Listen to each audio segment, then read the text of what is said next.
They're here to make $1. I'm here to make a difference. Don't get into it today. There will be many lessons. I hope you all have your notepad and take these lessons to heart. When I first came into the YouTube space, I was one of the few people who used my true name, Marquette Devon Burton, for there is no dirt on that name. That name is pristine the world over. Send that to me. That's a bar. It doesn't sound like a bar, but it is. It's chock full of truth. Have you not read my book, The Black Box? I highly recommend it. Track my life.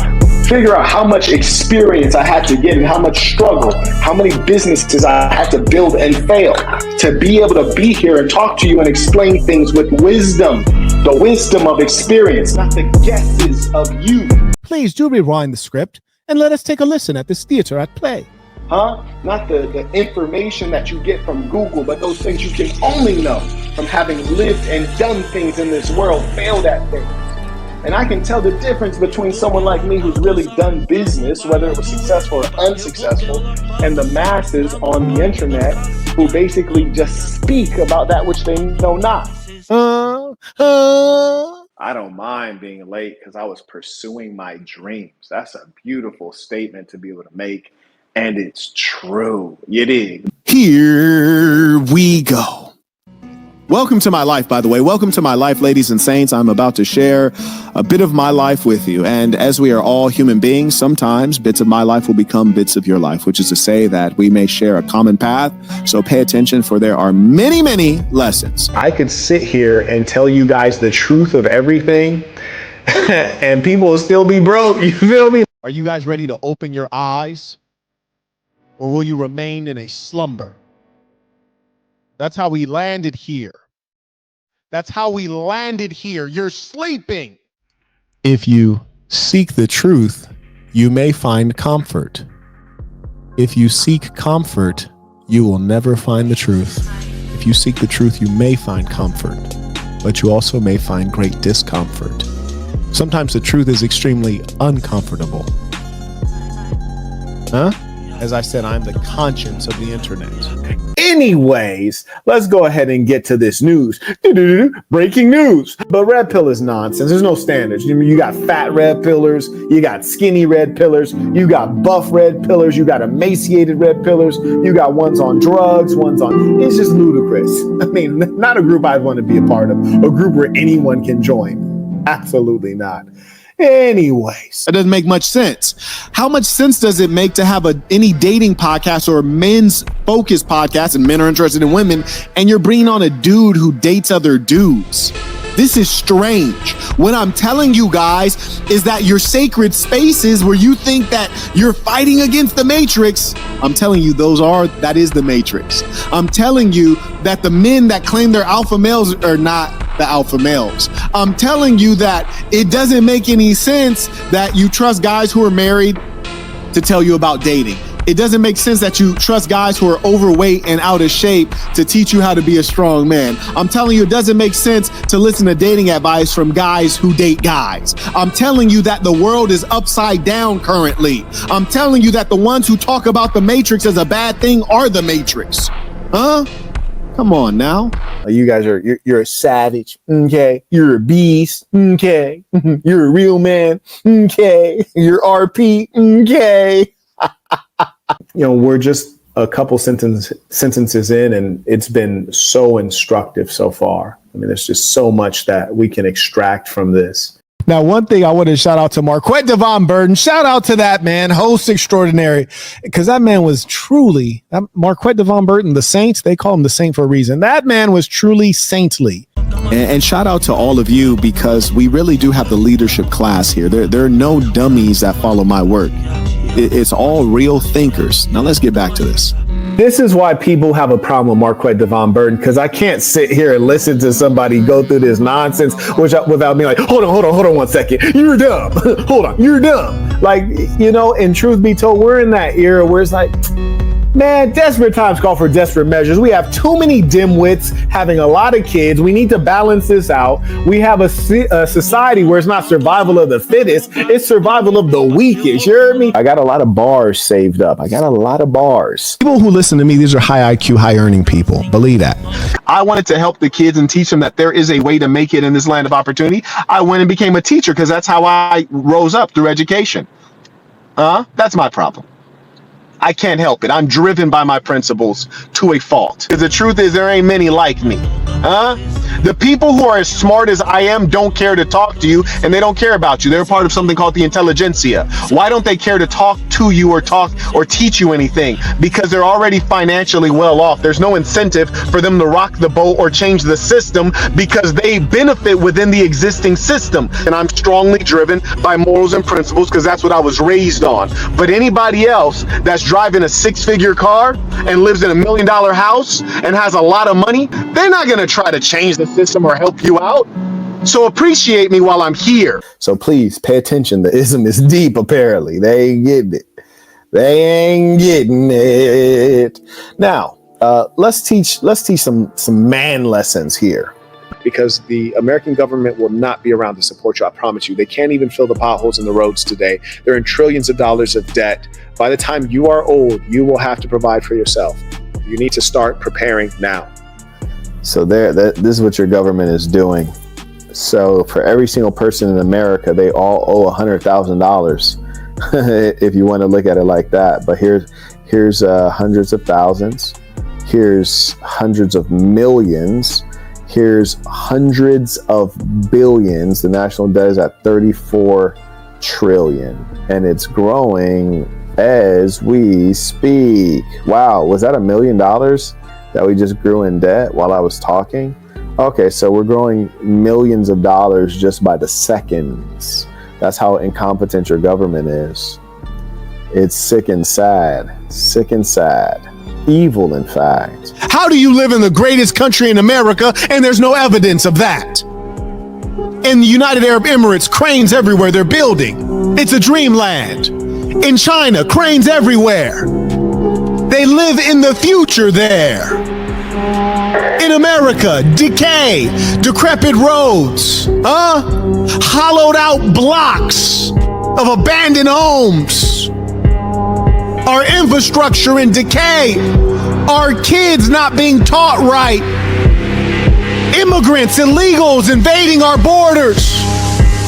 We're housing them in the schools that are supposed to teach our kids, and we wonder why the kids don't know anything. Drug epidemics in the Midwest, methamphetamines and fentanyl. We think we can protect ourselves from terrorism, but can't figure out how these drugs are getting in our borders. Somebody's lying. The brainwash is extraordinary. Imagine I flew into my own country as an American with an American passport. They searched me up like a criminal. Search me and everyone like a criminal.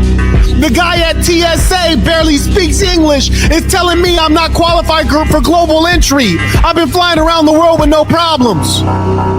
They searched me like a criminal at TSA and they let strangers pour in through the southern border from various nations, not even having so much as a fingerprint. But you American citizens, they treat you like criminals in your own country where you pay taxes and you're a sheep and you take it. That doesn't disturb you? You don't wonder where has your human instinct for freedom gone to? Where has your spiritual inclination gone to? Have you forgotten what God is? You think these government people are God? You let them rule over you and tell you what to do as though they are not of flesh and blood like you are? We're so lost. Don't be mind blown. No, take it in and deal with what it really is. Burn it up and then carry on.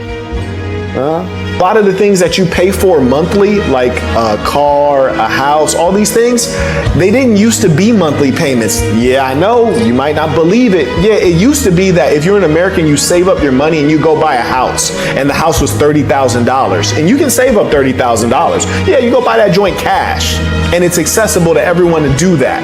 Oh yeah, and it used to be that an average man, not a successful man, not a wealthy man, not a great man, but an everyday man, he could afford to go into a basic job working at a factory, and his old lady could stay at home. She ain't have to go out in this world and work and be in the midst of men.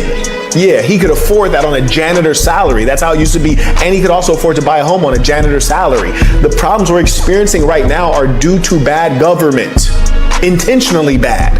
It's due to you guys being comfortable with the things that are occurring. And I got to do a trending news segment when I can get my heart around it, because there's just so much wickedness going on right now. It's like I can barely stomach it. But come on. Only the foolish among you will be fooled. Huh? That makes sense, right? Only the foolish among you will be fooled. Children, women, and dimwits will be fooled. You know, women are lovely creatures. They're understanding. They believe in inclusion. They tend to be nice at the wrong time sometimes. Saddens me to see good people be fooled. Most of the times that you get fooled, you are fooled by yourself. I talk to you because I have something to teach. Many come here to teach, but how many of them are actually teachers? My actual training, I was professionally trained as a teacher, and I've taught at the elementary level, the middle school level, the high school level, and the university level, and the graduate school level in a paid capacity. It's different.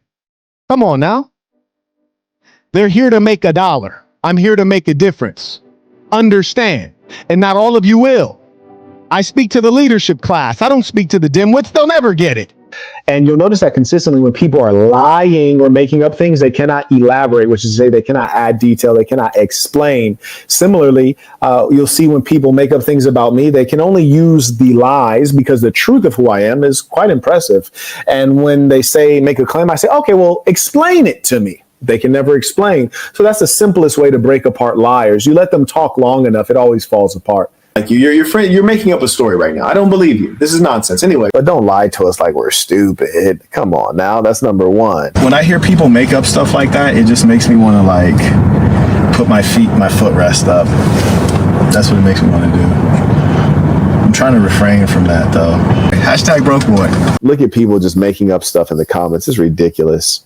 By the way, if you think you're smarter than me or you're more knowledgeable, I would like to learn from you. Please send in your $15 with your email address and I will send you a link. And we can talk about economics, macro, micro. We can talk about geopolitics, history, whatever you like. But anyways, don't make up things in the comments, please. You're misguiding people with your own ignorance. Anyways. But people have such a lack of self-awareness. It's like, dude, you're a random person on the internet I've never heard of. You're making a claim that is completely unbelievable. You don't have your true name. You don't have your photo. Have some self-awareness. You look dumb when you don't have self-awareness. You might not be dumb, but you look dumb. And your goal in life should be to look good. You know, looking good is a critical part of success, I tell you. In fact, it's a critical part of feeling good. You want to look good. I wanted to bring Seth on because there was a time that I had a live session and I was explaining the fraudulent nature of Stephen Bonnell, also known as Destiny the Gamer. And I had showed him basically saying that NFTs were a scam. Then he turns around and starts selling NFTs to his fans. And the true nature of a dishonest person, I call him a scammer, show the evidence, and then he just says, well, you're a scammer. I was like, how's that? And he says, you scammed your fans on an NFT. I was like, no, actually, I had a whole conference. Seth was there as the lead, the technical lead, and we taught folks how to create crypto, how to create NFTs from scratch. And so I want to bring on Seth to have a discussion about that. And you know, the funny thing, Seth, is that we're in an era now where you can have some dumb kid whose life is based on playing video games. He has no formal education. He doesn't even have informal education. He's not been through a boot camp of any sort, has no software pedigree whatsoever, has no startup background, has no business background. And then him and a multitude of imbeciles can come on and try to make fun of someone who's intellectually superior to them. And the strange thing is, like, I wondered, Seth, I was like, do the people watching know that these guys are lying and making up stuff, or are they also being fooled? You know what I'm saying? Well, it's definitely like an echo chamber, right? So if you watch this guy enough, then obviously they're going to like try to support him. And so if he's attacking you, then they want to attack you too, so they can be part of the cool fan base sort of thing. And some of it's just like completely made up. Like I said, it's kind of ridiculous, the stuff they were throwing at you for no reason. You know, as far as previous experience, I'm a software engineer at a lot of different companies. Worked in Fortune 500. I worked at Fortune 1, which is Walmart. I went to engineering school at Missouri S&T. Can do rockets, can do all that kind of stuff. So super confident in my technical capabilities, and I was able to come to the conference and teach a lot of people about it. And I'm sure if you bought the PowerPoint afterward, it had exact instructions on how you could set up your own coin. I had some consultations with some people afterward that are setting up their own gig. And some of the people that I had consultations with have gone on to make hundreds of thousands of dollars more than they were when I met them. So super proud of the stuff that we're doing here.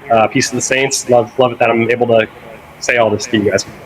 By the way, anytime someone who's in the tech industry comes online and says the following statement, which sounds humble, but is really a hard statement to say confidently, he says, "I'm confident in my technical skills." See, you've never been around software. That didn't really land on you guys, but it should land, because when someone can say that, you're extraordinarily confident, because people will ask you about any random thing, and just to feel like you can like talk about it is pretty significant. Because I mentioned firmware. Some people are like, what the hell is firmware? Right? Like, like firmware is when you actually have a physical device and it's a software running just on that device, such that that device can interact with another piece of software. And then, as he said, he dabbles in the crypto side and the NFT side and generating those things. And then also rockets as well. So the breadth of technical competence is really extraordinary in one person. A lot of people say that they're full stack, and they're not even full stack. I think it's hilarious that you just happen to be in a place called St. Louis. It's a beautiful thing. And one thing that I want to note to you is the man said, I can build rockets. God damn it. The man can build rockets. Just in case that slipped by you, you're dealing with a bona fide genius here. Yeah, his IQ is higher than all of ours added together.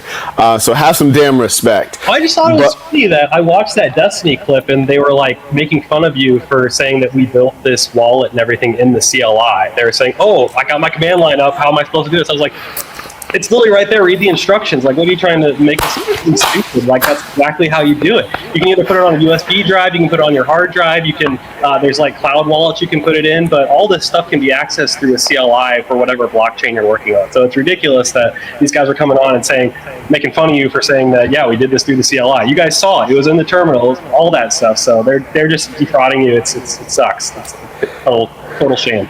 We just have to be real with the reality of human beings that we're dealing with. I'm not talking to you about how the world should be. I'm talking about how the world is. God damn. This is why, everybody ain't gonna love what I gotta say, because I'm just giving you the facts. I notice with human beings, you hate the truth. You hate the truth. People say the truth will set you free. It'll also embarrass you, get you mad, and put you in denial. Don't forget about that part. Because the truth is, for you to have access to someone like Seth, you'd have to be someone like me. And so if you don't have a significant technical background, if you haven't run tech startups, you're not going to meet someone like Seth. Did you say you worked at Fortune 1? Can you explain to someone what Fortune 1 is? Sure. So Fortune 500 is made up of all the companies making the most revenue in the world, right? So In obviously, the world, I'm just going to echo. Go ahead. so Walmart has the most revenue coming in. So I'm not sure if they're as profitable, right? Because they have the brick and mortar stuff to work on. So Fortune 500 isn't based off profit. In that case, it's probably like Amazon, right? Because they don't have brick and mortar. But so both Walmart and Amazon are up there. These are usually in the stock market, right? They're the stocks that are driving the majority of the S&P 500 and other indexes like that as well, just because they're generating the most revenue. So did I answer your question? Yeah, and I'm just going to re-break it down in layman's terms. Yes, he's saying like the wealthiest corporation on the planet Earth is where he worked. The number one on the entire planet Earth. They don't hire people who are not elite. So will you meet someone like him just walking around or even at your local university? Nah, hell nah. Nah, you're not going to. So when you can get some time from someone like that, it's going to accelerate your life because his experience and perspective is truly unique and seasoned. And as he said, one of the gentlemen who did a consultation with him is making six figures now, significant six figures. You know, sometimes people like to use that term. They're talking about entry six figures, like 100K. You know, there's levels to things, right? There's 100K all the way up to 900K if you can do math.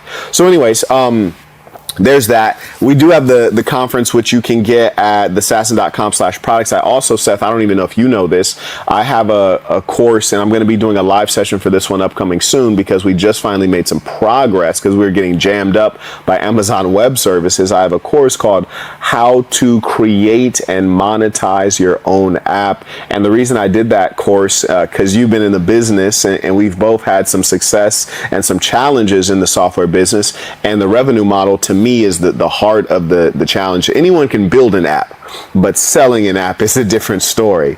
So for the right, you want to talk about that? Oh, 100%. So that was my biggest problem is I come from this engineering background. I was like, it's always a, if you build it, they will come sort of thing. And it's just false. I had so many people, even after we did our accelerator stuff, like tell me, hey, if you go build this app for me, I'm going to be able to sell it to everyone where it's going to be super big. And so you won't get anything right now, but once we start making money, you'll be in for it. And they promise you that kind of stuff. And then you build it for them. And then they try to go sell it and they fall flat on their face. You're like, oh, I just wasted some time. So when you go into those type of projects, you have to be like willing to just like do it for the learning and do it for the, the fun of it. So make sure you're interested in whatever you're going into. But yeah, it's hard to trust anyone now when they come up and say, I got this great idea, just go build it for me and then I'll sell it. Because, that sometimes you just fall flat on your face. And I think it's important, those marketing skills and stuff they don't teach in tech school. And it's good to all those entrepreneurship. And so the only places you can really get them are from people who are actually doing it, like Marquette. So it's a great person to talk to for that. I'm going to just stop right there. Okay? There we go. And do know that anytime you support this work, it goes straight back to folks like you. We have a number of folks who have been fans and members over time and are now on payroll. And most of the times we don't cover payroll each day, but this money goes straight back to folks like you. When you buy my products, or rather when you shop at my websites, you're generally buying products from people just like you who took a consultation. They learn product-based business. They now have a product that I'm supporting and marketing, and the money goes straight back to the audience. I don't think you can see that anywhere else on YouTube, where someone is really actually putting the money back in the pockets of members, and more importantly, teaching them product-based business, not get-rich-quick schemes, not nonsense with cryptocurrency and NFTs and fake investments, but creating real products that will add value and can sustain you over a lifetime through actual business. Let a man get a thrill from risks that are going to pay dividends over the long term. You hear me? You you jump out of a plane, 5 minutes later, what do you have? 5 hours later, what do you have? So please pay attention. The ism is deep, apparently. They ain't getting it. Now, as soon as I get into the entertainment space, which is what YouTube is, I find that you're exposed to average people. running tech businesses, you're not exposed to average people. You're dealing with investors who are high net worth individuals. You're dealing with technologists who are highly diligent or sophisticated or intelligent. And you're dealing with a couple folks on the business side who are already established, no amateurs. So you're not dealing with the general public. You're dealing with upper crust society. When you get into the entertainment industry, there's something called a fan, right? You're dealing with strangers, people who are imbeciles, and you're exposed to gen pop. And as a result, you hear a multitude of idiotic things, and you're also, for the first time, exposed to haters and hatred. And it's frankly quite astounding. I kid you not. I think maybe 20% of my Instagram following are utter psychopaths who truly hate me, whether for who I am individually or just because of the demographic I belong to. In both cases, this is wickedness on display. And, you know, the funny thing is a lot of these YouTubers and influencers, they're lying. They're lying and they're broke. And just look at their thumbnails over the past 4 months, and then look at my thumbnails over the past 4 months, like where I'm actually at. They don't have it like they say they have it. Trust me. If they did, they'd be on the scene like a sex machine. You dig? I'm really out here. I mean, during the pandemic, we went to Brazil on 2 separate trips. We went to Colombia on 2 separate trips. We went to Mexico City getting mariachi suits made. I mean, we went on 5 separate international trips during the pandemic in 1 year. Most people don't go on 5 international trips in a lifetime. It's sad but true. And I share it with you not to be boastful, but so that you know it can be done. So that you know you just gotta want it. Oh, it can be done. Last time I checked, money making was a good thing. You hear me? What planet are we on? Last time I checked, somebody getting to the bag, they getting after what they should be getting after. Last time I checked. So since when do we criticize that kind of thing? When do we hate people for earning? Like, word? I think it's worth doing a little bit of show and tell. So as I said, you know, here's some Polish currency here. And here is some whoa. What do we got here? That just fell out. That's a pity.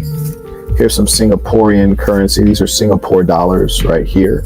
So you see that these things tend to be multicolor. Are these Singapore? Yeah, Singapore dollars.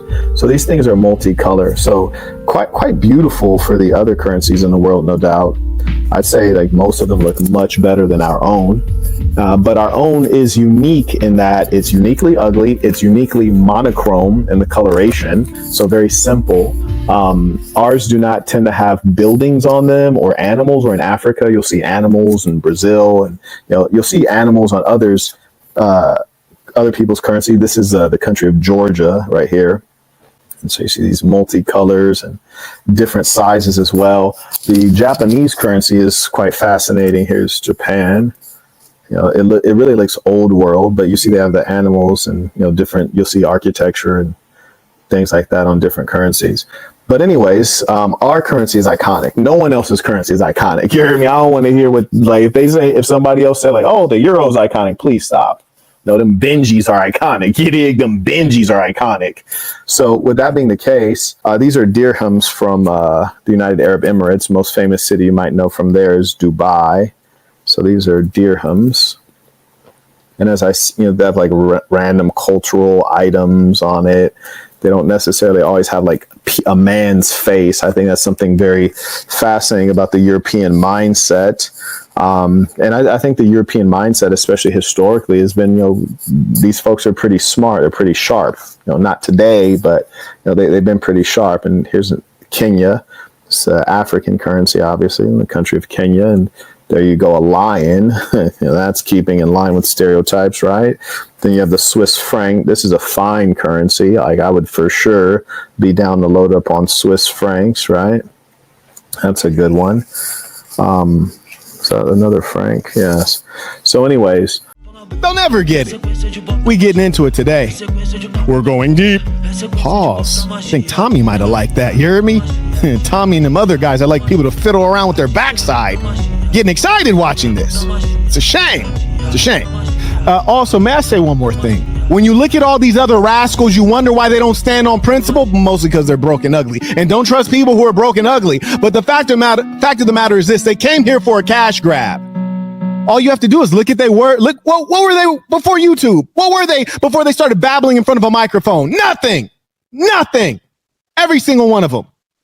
Anytime you find someone who was something before they came on YouTube, they're always more civil. These guys will say and do anything for content. What does that translate to? Money. Ads. They want views because they're running ads on the channel. What do views and like matter to me? There's no ads on this channel. Hundreds of millions of views. No ads. Doesn't make me a penny. I talk to you because I have something to say. We are seeing filth and decadence and immorality overtake the society. Didn't come in with fake aliases. Came in under my true name, which I've built up over time, living in the same respectable way. We have many disbelievers who say, oh, no, he can't be what he says he is. There's no way he exercises every day. There's no way he's never had a sip of alcohol. There's no way he's never engaged in drugs. There's no way he's never used caffeine. There's no way he is what he says he is. And you see the demons and devils among us. No, the devil is not down below holding a pitchfork. There are devils among you and I. They're mostly broke and ugly. Hashtag broke boy. Shout out to the haters, man. Because the haters go to the metaverse to try to drag your boy through the dirt. They go to the metaverse, man. A lot of these folks in the podcasting space, they've never been successful at anything in life. They've never done anything in corporate. They've never done anything in business. They're unprofessional. They're immature. They're self-absorbed. I mean, just imagine how self-absorbed you become when your job has been filming yourself, right? You're going to be self-absorbed. And so that's what you're dealing with. Like, get away from me. I don't even want to breathe the same air as you. I'm breathing premium air over here. Nigga, you breathing discount air. Like, go over that way, man. If you're like, Marquette's arrogant, it's like, that's fine, but look at what the nigga done. Like, he's come from quite a distance. Like, well, what do you mean, Marquette? When I was born, my father was in prison for selling crack cocaine, youngin'. When I was born, my mother was on crack cocaine. I'm an actual crack baby. I went to horrible public schools in Los Angeles. I grew up part-time with my grandmother who had dementia. If I can make it, you can make it. I am the American dream. I am the result of intelligence and hard work consistently applied. You hate on someone like me, you hate yourself. That's all there is. You hate yourself. I'm the American dream. So when you see somebody like me, you gotta respect it, man. If you can't respect it, there's something wrong with you. And you gonna rock with him over the big homie? Bruh, it's crazy. Now, granted, it's a minority of people. But you still have to question the society we live in where we prize weakness and gossip among males instead of prizing men who are action-oriented, the doers in the society. Huh? The world's sick out here. We got a sick world out here. Anyways, but shout out to the multitudes who have made an industry of reacting to the big homie, your favorite YouTuber's favorite YouTuber. You dig? Here we go. And don't waste life, ladies and saints. It's 3:30 a.m. here where I am, and truth be told, I was in bed trying to get some sleep, and I wasn't sleepy, so I said, why waste my life laying in bed? I'm on go time. You dig? Let's get this work, man. And I want to remind all of you guys, you might not be sitting at home like, I want to be just like the big homie. You might not be thinking that. You might not be at home thinking, I want to be like the bald head lover. You might be at home not thinking, I want to be like the gorgeous gangster, the handsome hustler, Kent Drippy Jr., Flex Luthor. You might not be at home thinking, I want to be like the idol of James Bond, Marquette Devon. You might not be thinking that. However, when I tell you these things, I speak from experience. I speak from, a real wisdom, and you know that I'm who I say I am. A lot of these jokesters, they're alpha male tough, red pill, alpha male tough. But they're all cowards, nerds, and snitches. The whole of them.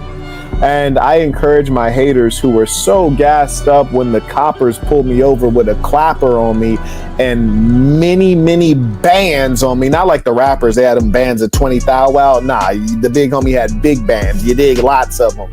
And, about 4 coppers and an undercover pulled me over. I encourage the haters to get that footage. I want to see the body cam footage. How did Marquette behave under pressure? How did Marquette behave? That's what a measure of a man is. You find his measure when he's under pressure, when things are not going right, when the chips are down. These guys can teach you nothing. They can teach you nothing about being a man. So I wouldn't waste time with them. Now let's go ahead and take a look-see. And by the way, I don't need anybody hating on me unless you can control your whole home with an iPad. Unless you can do that, I don't need you hating on me. You have bigger fish to fry. You have other priorities, honestly. You have other priorities, trust me. That's the problem. People don't have their priorities in order. Come on now. Listen, the true story. If when you walk in your bathroom, if your toilet doesn't open up to acknowledge your presence as a man, you don't need to be hating on me, okay? When your toilet acknowledges you as a boss, then fuck with me. But before that, just shut up, all right? Just shut up. And you guys who've been following me a long time, there've been a number of times I've done tours for you guys, and you already see what I'm living like.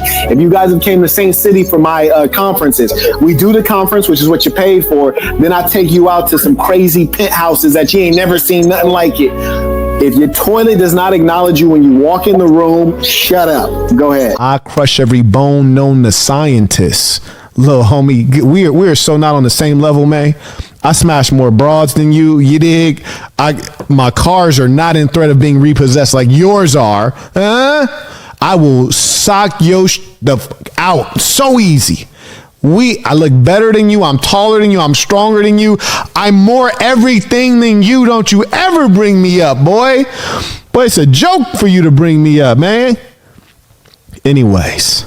If you check my background in terms of my actual contributions, it's not just words. I went into Teach for America and I taught young black kids, probably similar to the one that he abandoned and left to the foster care system. Why do I have that sensitivity? Because my mother used to work with emotionally disturbed youth, kids in foster care, kids in group homes. I got to see that when I was growing up, to see what a child experiences when they don't have a family, they don't have a mother, they don't have a father, they don't have a grandparent that will take them, and they're left to live among strangers in a group home where nobody really cares, in a group home with lazy government employees, in a group home with adults who abuse them, in a group home with other kids that are traumatized and sick in the head and do sick things to these kids. I've seen it. I didn't experience it, thank God. Allahu Akbar. But I've seen it and it's disgusting. Too many kids out here suffering because of people like you. You still want to be a kid when we need you to be a man. You read my book, there's so many stories of children that suffer. That's really what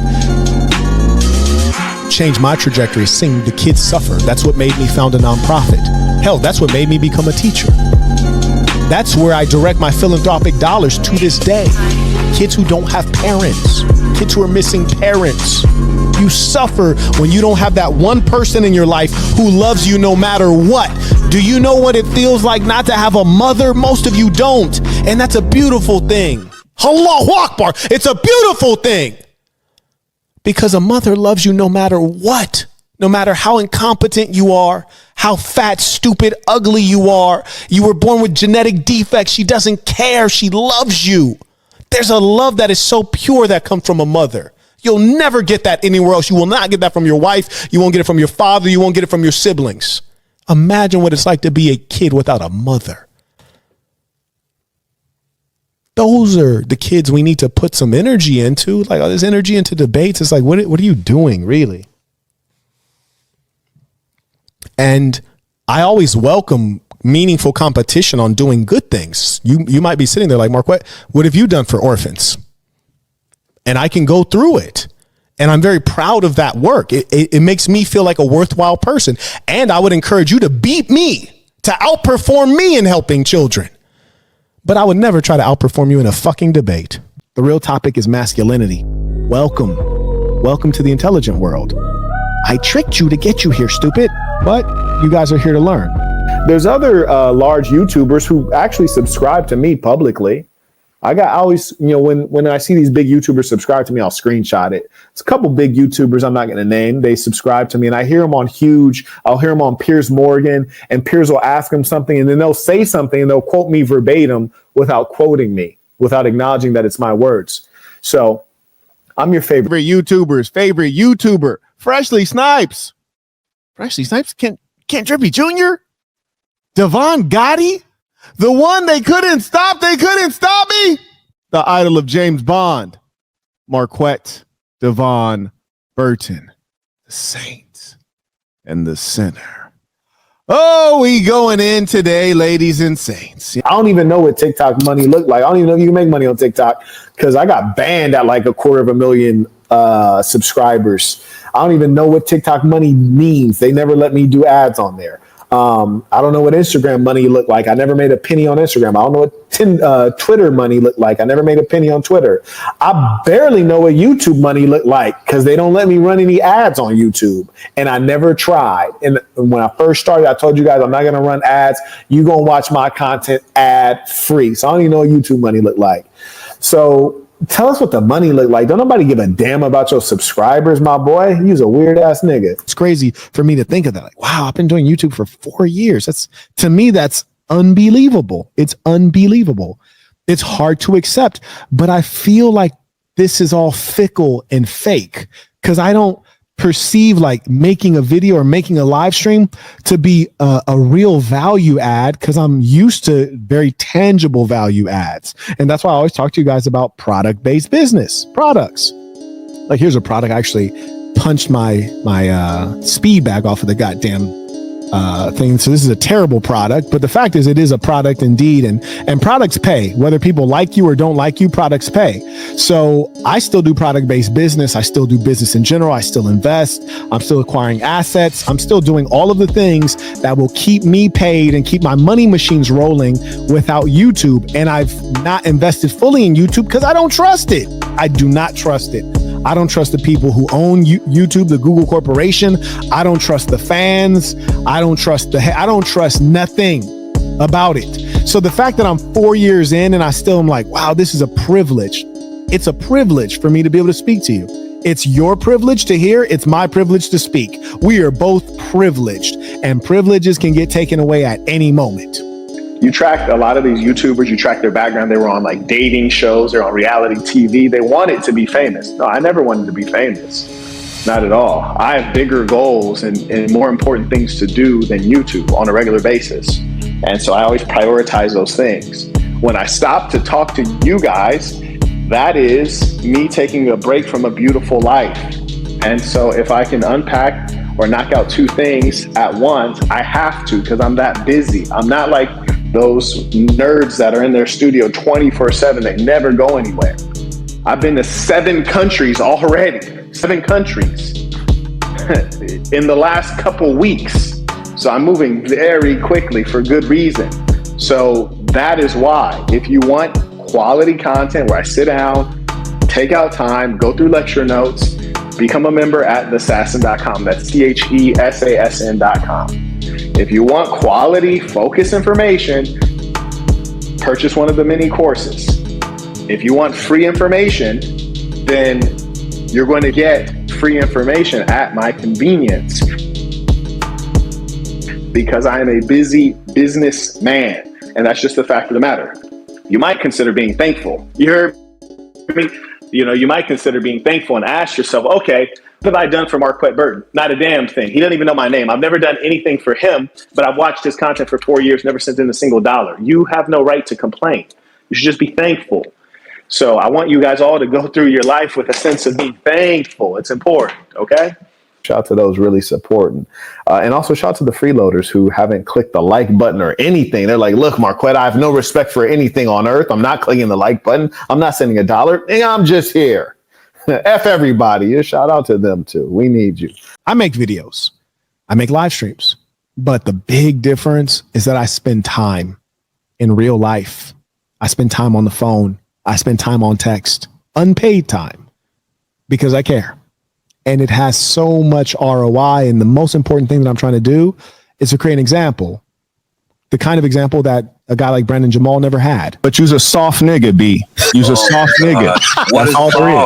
I was literally, nigga, man. May I speak? I do not care at all. At all.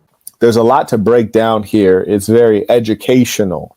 So let's get to this work. I'm going to repeat what I said before, which is that if you're going to be in the spotlight, you need to have grace, which is to say that if you're going to be the star, it comes with more love and it comes with more hate.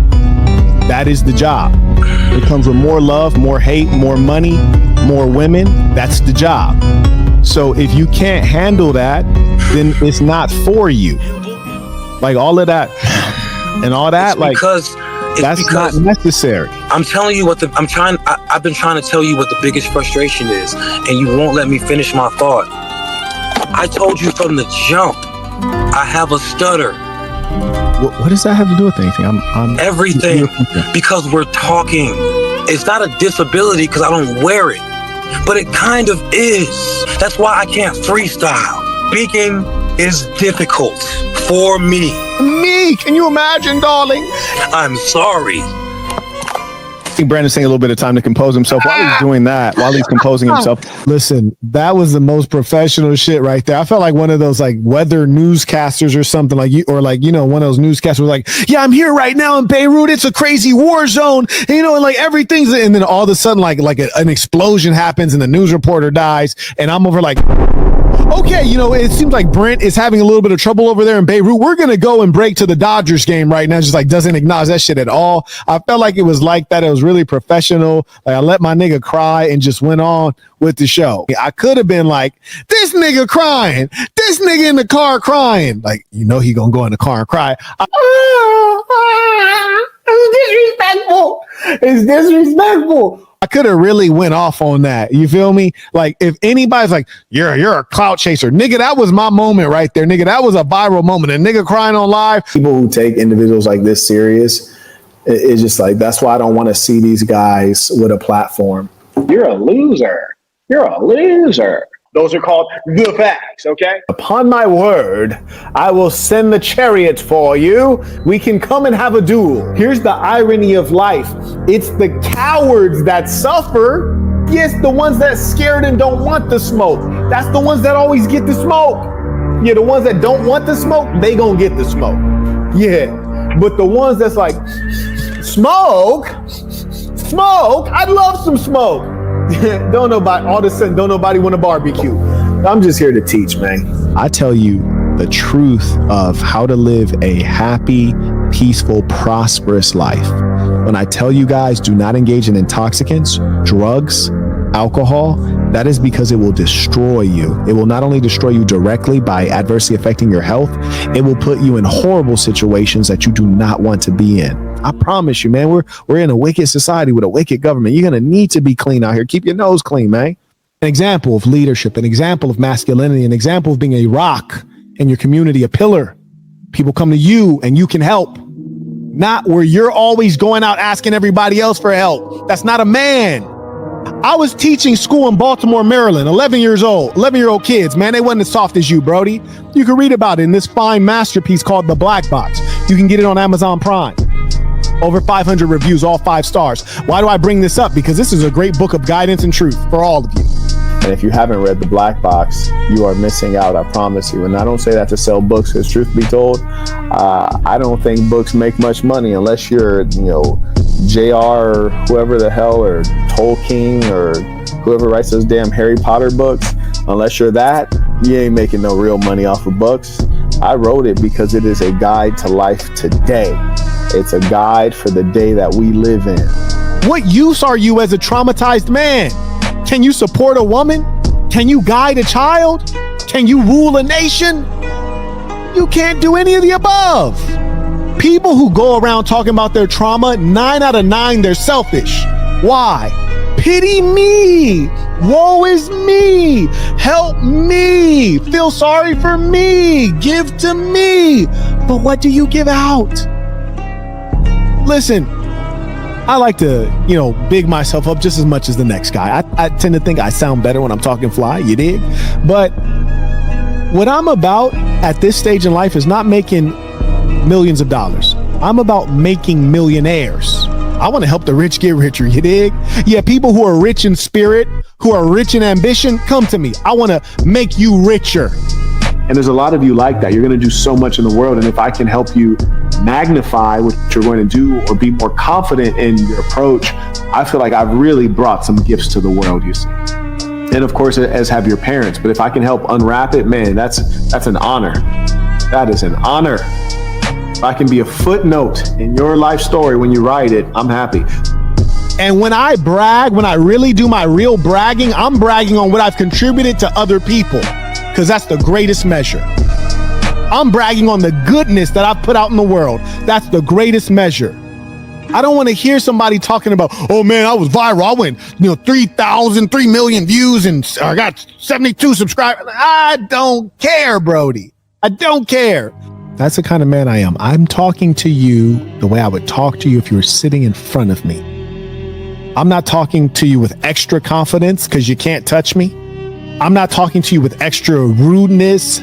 I don't have extra bravado. I'm talking to you like I would talk to you if you were sitting in front of me. I have one way of being. I got one way to be. These motherfuckers out here two-faced, man. Lord knows this ball wouldn't be talking crazy. Marquette Devon Burton lives and dies by his principles. There's not many like me. That's why you don't understand me, because we are not the same. So I'm a real believer in real member values, principles, morals. A male who plays with his backside, that is a disgusting individual. And that is a signal that he is globally immoral, meaning everything about him is immoral, selfish and narcissistic. He'll do anything for short-term thrill and gain. This is the kind of person you follow. If that's your leader, if that's your king, fantastic. When the revolution pops off, God willing, I have 2 spikes in front of my castle with each of your heads on them, okay? There's no middle ground here. People who engage in like disgusting things like that, nah, I don't sign off on it. Men who talk behind other men's backs, nah, I don't sign off on it. You see me, I'm a straightforward person. If I got an issue with somebody, I'm gonna bring it straight to their face and we gonna deal with it. We're not gonna talk behind backs. I don't condone it. I don't promote it. And I'm gonna make sure that the young boys watching me, they see a great example of a man. As we journey to our wealth, we often consider business, entrepreneurship. Certainly, product-based business is far superior to service businesses. I hear from a lot of you, whether it's on one-on-one consultations, which if you would like, you can look at thesasson.com. That's THESASN.com. I'm in product-based businesses, which is why I'm able to travel around the world at my whim. I don't have to actually show up anywhere. So that's number one. But what I encourage people when they're first starting off in business in a given pursuit is pick the easy route. Don't pick the hard route. So it's much wiser to spend your time, evaluating at the beginning, evaluating which business to go into, as opposed to evaluating how to make a tough business an easy business. I hope that makes sense to you. Someone who's a real man and is moving in that trajectory is going to say, thank you for the feedback. Point taken. I understand your point. I get it. Learn from what I have to tell you, and also follow in my footsteps in as much as I don't complain. I stay positive, but that doesn't mean that one isn't going through things that can make another man crumble. So follow that. That's the way a man should live. But everyone wants an excuse. When people are like, when black folks always blame racism, it's not because they're black. It's because it's the easiest excuse. I've observed this my entire life. Black people have a strong inferiority complex. I mean that for the world of black people. It's strong. I never experienced this because I was raised to love, know, and understand what it is to be black. Not only on a historical level, but literally, what does it mean to be black? What is a melanocyte? Why does it produce melanin pigment? Where is melanin pigment found? What does it mean? What are the advantages? So I've always loved being black. I was raised by black people, black men and women. My grandmother was very dark, black, and loved being black. In short, without giving a historically grounded answer, in short, their biggest issue is knowledge of self. Most of these black males in our society today are white supremacists, which is to say they don't believe that black is capable, black is any good. They do believe in their own inferiority. Certainly they, have an an inbred, a learned sense that whites are intellectually superior, more capable, more timely, things like that, more civil.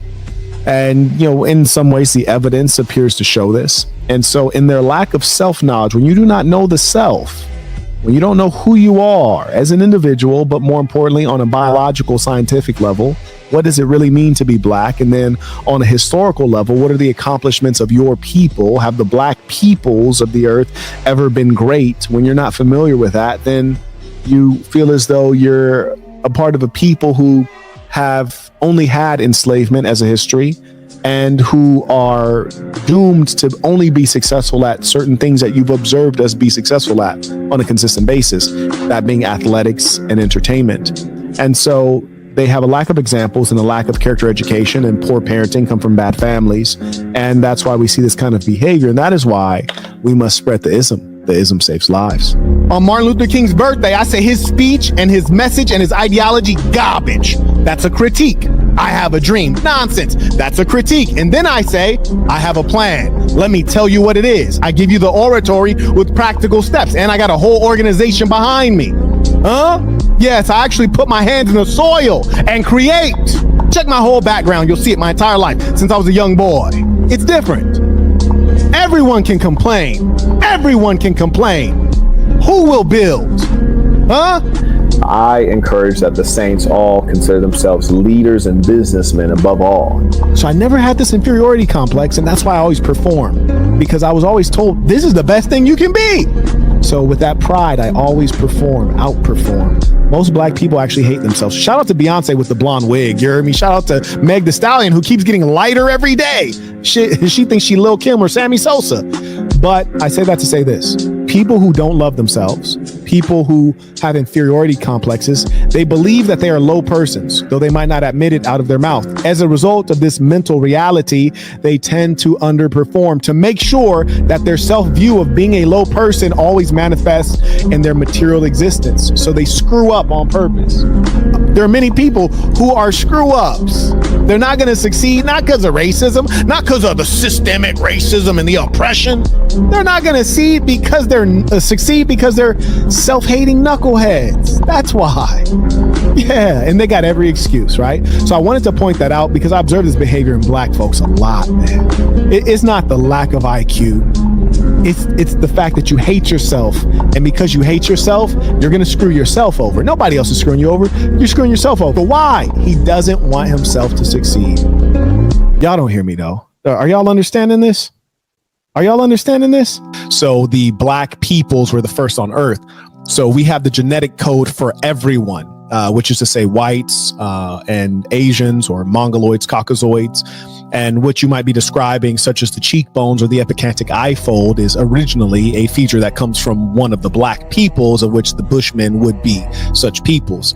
And you're describing a fairly small portion of Africans, whereas if you look at the majority of Africans, they don't have these features. But I agree with you, it is present in our genetics, and just as even the features you might describe as European are present in our genetics at smaller levels. Obviously, at some level, the existence of the European is a variant of albinism, which is extreme melanin deficiency in hair, skin, eyes, etc. And so over time, when you have certain traits that make sense in a given environment, it creates a race. And so that's essentially what we see in the existence of the other races. Over time, these traits have stabilized because they were advantageous in a given environment. Even white people are blaming racism now. You hear me? I can't tell you how many white guys blame stuff on racism and discrimination. I mean, sometimes it's true for both groups. Well, this is an announcement to all of the white women, okay? It's like, I feel like the most unlikely person, but hey, I gotta speak on it because ain't nobody else getting it done. In fact, I'm gonna address both the whites, the males and the females. Females, if you're gonna bleach blonde, which I don't think you should, be yourself, you gotta keep it fresh. You gotta go back every 9 days. Keep them roots fresh, okay? White girls, keep the roots fresh. I don't want your roots looking all black like Kunta Kinte, and then you got the Aryan locks after. Like, come on, don't do that. Then with the white guys, here's my issue with you guys, all right? When black guys start balding, you know, we just cut all of our hair off and call it a day. Why guys will leave the George Burns joint around the side? I don't appreciate it, okay? Have some decency, have some self-respect, have some dignity, man. Cut that off. We don't need you just holding on to this reverse fade right here. It's not cool, man. I see you guys be doing that, man. Anyways, now that we've gotten that out of the way, let's get on to the video. I know every now and then I say some stuff that's a bit off color, maybe even racist, might even sound racist, but you know, we'd all be better off if we leave that stuff alone. Honestly, we would. And sometimes you guys might be thinking, Marquette, it sounds like you're speaking for all of the races. That's correct. I am all of the races, all rolled into one. So yes, I am all of the races, and so I will speak for them. They're not meeting my standards. When people are thinking about becoming a millionaire, it almost saddens me, in as much as what you really need to be thinking about is how to get a product that is going to make you a bunch of money. How do you scale a product? When people are thinking about being a millionaire, they're thinking about the fruits of the labor, but they really need to be thinking about the labor. You need to be thinking about the labor, not the fruits of the labor. If you can focus on that labor and sustain and endure through boredom and tedium and challenge, then you're going to be successful. And truth be told, if people made $200,000 per annum, $300,000, $400,000 per annum, their lifestyle would be tremendous and they'd be very happy. And it'd be very easy to scale up to $1 million. But I think that's really, the real life. And I try not to make those sensational titles, how to become a millionaire in 5 days type stuff. But I get you though. I get you, bro. And maybe I'll use that title. You know what? Yeah, I'm gonna screenshot that. Maybe I need to do that. Very few people are going to be there with you to build a foundation. Very few people want to invest in you when you don't have anything to show. Very few people are going to believe in your idea. Very few people are going to support you. Everyone's going to wait until you win. And then they're going to be like, well, you're smart. I always knew you were going to win. You're ambitious. You're a hustler. I always knew you were going to be successful. And you're like, nah, bro, you didn't know that. You didn't feel that way. Nah, you did not feel that way until I made a bunch of money. And now you're like all on my meat, like you always knew. Nah, you didn't always know. There's just a couple people who really going to rock with you based off of your character from the beginning. And here's the thing. If nobody rocks with you, that's fine. You know, that's fine. So you just got to go ahead and get it done. The manosphere lies and claims that it's just the women waiting at the finish line to choose the winners. No, when people get across that finish line and everyone knows they're a winner, everyone all of a sudden wants to be around them. Just like I told you when I was sitting in that parking lot and a neighbor I'd seen many times, he never really says much, and then he see me in the whip and he's like, oh, that's my favorite car. Oh, hey man, what's your name? Like, nah, bro, like kill it, knock that off, man. This is why I never go to the events in this building, because like I'm not trying to slap fives and be buddy with y'all, because this is where y'all live. This is just where my studio is, you dig? So nah, we don't need to slap fives. Everyone wants to choose the winners and be cool with the winners at the end of the race. That's not just women. No one wants to build a foundation with you. And you'd be a wise person to get in at the foundation level. And I'm going to make some contributions there. And the reason you would do that is because you come in early enough at the foundation and you're going to be appreciated. You might even get some equity in the business, and no one wants to come in at the foundation. That's how you get in and you become the 1, 2, 3, 4, or 5 guy, fifth guy in a company called Facebook, Apple, and all this other stuff. Because here's the thing, when Zuckerberg was him and his buddy and him and the Winklevoss twins, and it was like less than 5 people, nobody believed at that stage. When it was Steve Jobs and Wozniak, nobody believed at that level. So you go in and you put faith in people who are real hustlers and have good product. You have to be able to see talent and see people who are clever and know how to work hard. And more importantly, they know how to make adjustments. That's what being successful in a marketplace is about, making adjustments. You turn the hat from red to black. You turn the logo from a T to 2 a.m. You turn the logo from 4 different places where you got stitching to just 2. You've now reduced the cost of the product significantly. Those are the adjustments that turn you into a winner. You dig? Your time on earth is valuable enough not to waste it, and your happiness is precious enough to prioritize it. 3-sentence Bible: be yourself, be good to yourself, and be good to good people. Walk that path. You don't have to walk someone else's path. Wishing you much success. Let us start with stress. As I said, stress is a shapeshifter. It is essentially fear in essence. It may come in the form of a challenge. It may feel like stagnation. You're not moving forward. That's what it comes down to, a negative feeling that you are not making progress. The number one challenge that you're going to experience that is stress is when you ignore problems. Do you ever leave something undone, something that nags at you and you know you need to get it done, but you've been avoiding it, pretending it doesn't exist or pretending it won't hurt you? Avoiding or ignoring problems is going to cause you stress because even though you've closed your eyes to the problem, it's still there. Human beings are inclined to complain. They're inclined to be weak. They're inclined to make excuses because it's easier. It's easier to be weak than it is to be strong. It's easier to be lazy than it is to be ambitious.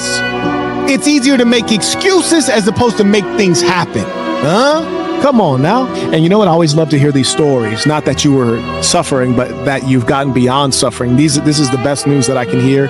Every now and then I have people tell me, hey, Marquette, you specifically got me off of fent. You got me off of dope, cigarettes, alcohol. I'm in shape now. Those are great stories. To me, that's what goes in my bank. And so I appreciate you sharing this good news. And I hope that you continue on a clean road and you are doing something. You know, the distance that you travel, that matters. You know, not everyone starts at the same place. So for you to have a charger and be clean, that's a beautiful thing. The only thing that really matters is the measure of happiness. You know, most of the time you're around loved ones. Most of the time you're around people who have a favorable view on you, but you don't realize it or you don't acknowledge it. When we start to experience stress, we're not seeing the world clearly. We're thinking that there's more people around us that hate us or are against us, and it's not the case. We think there's more challenges than are really there. We think the ceiling's going to cave in and everything's going bad at the same time, which is not true. Things are mostly always going well. Things are going to work out for you. Have faith, have peace, no need to have stress. You know, assume things are going to go well. Prepare for success, be willing to deal with whatever goes wrong with a smile and carry on. Folks, I just want to give you those bit of parting words because I know some of you right now might be under stress. You might be feeling challenged, and I want to let you know that life is for enjoying. Don't feel stressed at all. Feel happy. Things are going to work out. Life is good. So what I'm telling you guys is that all this stress that you take on, all this intensity and pressure that you put on yourself is not necessary. Enjoy. Take life easy. Appreciate the small things. There's no reason to ever be stressed about anything. It's all going to pass. And mostly things are going to go well. One of the things I asked, what would I tell myself at your age, is I would say, don't be scared and everything's going to work out. You know, you feel levels of fear. Sometimes you might feel like you're alone and like you don't have support. Like, you know, Pop is way over there. He has his own issues. Mom is absentee or incompetent or broke. And you're like, man, it's just me. If I screw up, everything falls apart. Well, you know, the good news is you're not in Somalia. And if you happen to fall down, the way all the way down to the ground is not that far in America. So don't be scared. Don't worry so much. Everything's going to work out. I promise you. And a lot of the things that are challenging you now, once you get a couple of years on you, years of experience, you're like, why was I so scared? Like what's the worst that could have happened? Like, it's not that bad. So don't worry about it. We tend to worry far too much. It's just your mind being out of control, screaming. Listen, I'm telling you. And you know what? The beautiful thing about an experience like this is to get your nerves together, because whether it's on the positive side or on the negative side, you have to have your nerves together, because you're going to go through more situations in life. You know, that's why, you know, sometimes it cracks me up when people take a consultation with me. You know, a guy might be like, hey man, I'm getting divorced, or another guy might be like, hey, I'm going through a breakup. And I'm like, oh, well, you know, the good news is that you're going to go through another breakup. So this is some good, you know, get your nerves together now, because you know, this is life. All of this is about to get rewound. So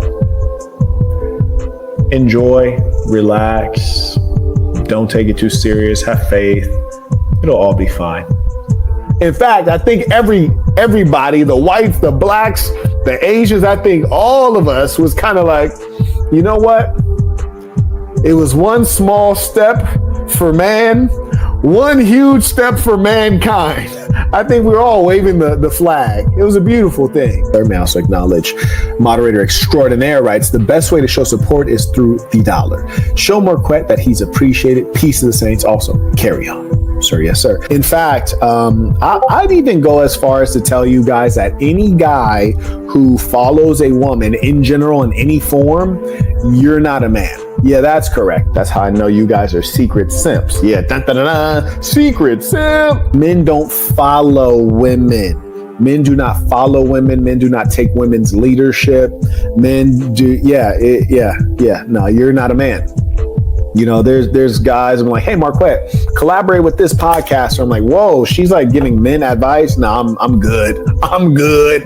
Yeah, because that's not their role, actually. And I don't care whether you're an atheist or a secularist, a religious person. That's not a woman's role. If you are a religious person, specifically in the Bible, it recommends against that. So there you go. And a lot of you guys follow these female influencers. I find it to be bizarre. Like, how are you an alpha male following a woman's guidance? Like, that's so strange. She's there to spread goodness. She's there to share the truth. She's there to save someone. She's a red pill princess. This is not about me. It's not about me, even though I'm right here on camera. It's not about me, baby. That's fascinating. Well, then who is it about? Who is it about? What is it about? Like, please stop following me. Follow just her. Like, I don't want to share audience with a woman. I don't. And that doesn't mean I don't love and appreciate women. That means that I know that a good woman can be an example for other women, but a good woman is not an example or is not one who would be at the leadership position to a male. Like, that is backward. Yeah, that's all out. Everyone appreciates a leader. The world is always waiting on a great leader, and that is precisely why I'm here to train the leadership class. Don't allow money to be your God. As you probably all know, I'm a very spiritual man, and money is definitely not everything to me. Hell, I like making money more than I like having or spending money. I enjoy the actual process of making money. That I enjoy. I like that game. It's a fun hobby to me. So be very money conscious. It's not about the product. It's not about the business. It's about the money. That's what it needs to be in your head. The truth is, and losers don't understand these things. Winners understand advantage. You have to carve it out bit by bit, and it accumulates into something called success. The reason that winners understand this is because they win. Losers don't know how to win, so they don't know what the methods of winning are. You have to accumulate small advantages bit by bit, then you add them up. That's what a man should be. A source of strength for others. You're not strong in yourself, Brody? Little buddy, you not strong in yourself? Man, you gotta man up. Gotta be better than that. A man has to have enough strength to lift himself and others. That's why we got all the strength. Lift ourselves and others. I thought that's what it was about. Like, what about the people in need? What about the people who are sick, the people who are in poverty, the people who are depressed?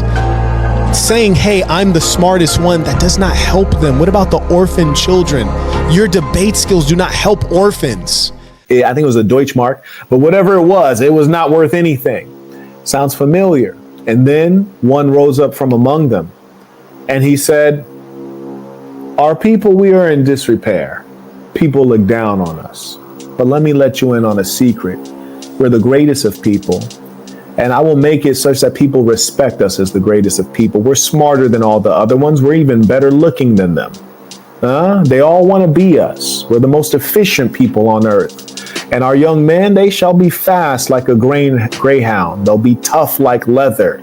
We will be one people. Ein Reich, ein Volk, ein Führer. We will be one people, one community, one empire under one leader. And I always talk to you guys about simplicity and oneness. When you don't have all of that disharmony, you can get on the same page, we can get something done here.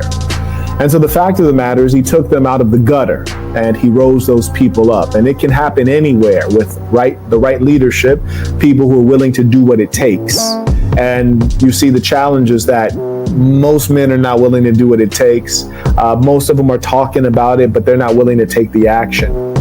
So yes, it can definitely happen. Nothing is too strange to happen on the planet Earth. Because to be honest with you, when I was your age, If you would have told me that I couldn't watch a video or a movie on television without seeing a same-sex couple, I'd say, what? That's strange. Like it wouldn't even seem sensible. I'd wonder what kind of sci-fi novel you're describing. Your Christian church has a rainbow flag in it. Your masjid is not preaching the verses of Allah subhanahu wa ta'ala. You have a fat sheikh preaching the word. You have Muslim women who have faces full of makeup, wearing tight jeans and a hijab at the same time. You have the chosen people in Israel. The government is entirely atheist, secular. The religious Jews are protesting what's going on. Modern religion has failed. That is the summary. Modern religion has failed. Then you have the people who are such narcissists. They want to spread dawah. They want to proselytize and spread their religion. You spread your religion to the people who already claim to be that religion because they don't believe. If you are a Christian, don't try to make more Christians. Try to make the people who are Christian more Christian. If you're a Muslim, do not do dawah and try to convert new Muslims. Try to make the Muslims who say they're Muslim more Muslim. And you know what? May Allah, may Jehovah, may Yahweh, may Jesus, may whoever protect us all from these mentally ill levels of narcissism and hubris. Like, don't you ever start thinking that you are not just a human being. Like, that is strange, bruh. With that said, I am one who loves and appreciates all of the religions, all of the races, and my work here is to bring forth the fact that all of humankind is pretty much the same, with a thin layer of culture on top, and that most of the religions are pushing you in the right direction. And I don't proselytize, I don't represent myself as a religious person, for in reality, I'm unworthy of representing any of those great faiths. And so all I promote is the ism. That's all I promote. I promote the ism. I don't promote anything else. And I will leave that with you. You see, religion is supposed to be timeless. And as a result, when people say things like conservative Muslim, there's no such thing as a conservative Muslim. All Muslims are conservative, so that's redundant. In fact, all religious persons are conservative. There's no such thing as a traditional Christian. A Christian in 1920 should be the same thing as a Christian in 2022. The problem is that they've updated the religion, they've customized the book, and they've changed the interpretations, and they like to be very selective with how they quote the Bible or how they portray Jesus as all loving, a person with no rules, who's infinitely tolerant, which is not the truth of the matter. So can we call them out? Well, I think you should. If you have any respect for your own religion, you absolutely should. You should rebuke them. And I don't want to hear people like, oh, Marquez, what about cast the first stone? You're right. Let us not call out anything that's evil, and let's just step aside, turn the other cheek, and watch the world burn down. Brilliant plan. That's the one that's currently being enacted. If you don't knock it off, this is the problem. I know bro had difficulties reading. You hear me? I know he had challenges in school. I know that when his parents went to what am I saying, right? When his grandma, not even his mom out on dope. When his grandma went to the parent-teacher conference, I know the teacher was like, Mrs. Jones, we think that it's appropriate for little Raynique. We think Raynique needs to go into special classes because, well, one, he won't put that damn eyebrow down. He keeps slobbering on the math textbook, and he just seems to be reading a lot slower than the other children. And I just think it's better for his development because when he starts reading, the other kids tend to laugh and make fun of him.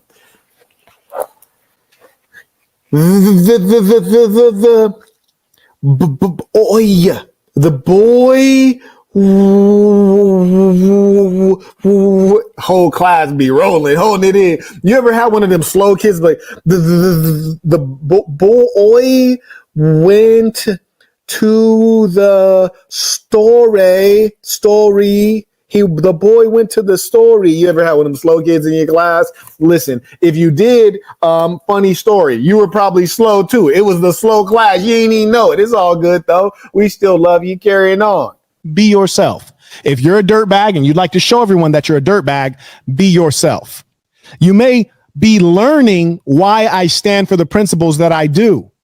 Number one, be the hustler, not the customer. You're going to be involved with dope. Don't be the one using it. That's loser status.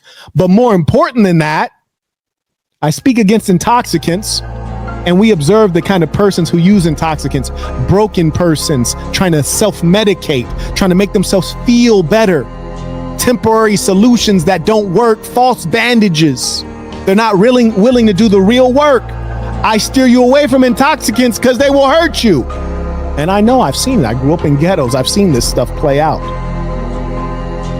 That's why I tell you not to engage in intoxicants. And you should wonder, why is it that people speak against Marquette Devon Burton, the guy who says exercise is prayer, 30 minutes of sweat every day, the guy who says be yourself, the guy who says don't engage in intoxicants, the guy who says be honest and honorable, the guy who says be on time, the guy who says go make a bag, the guy who says be happy for yourself and be happy for others. Why do they speak against that guy with that pure message, who not only has the message but lives the message every day? You can track it over 3 decades and he's never diverged from it. The real deal.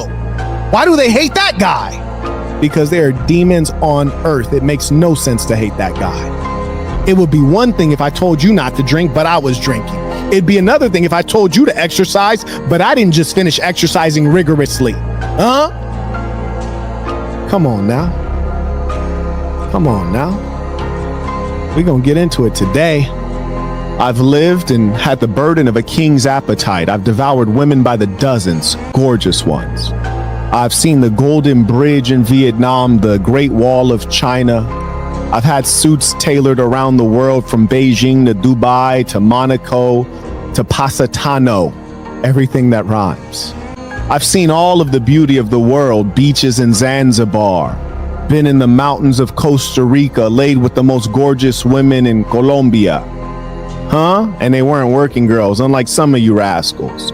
Lived in South Korea, lived in Latin America, lived throughout the United States. Seen the beauty of the south of France. Listen to me, I've seen the most curvy women you'd ever want to see, real bodies, in South Africa.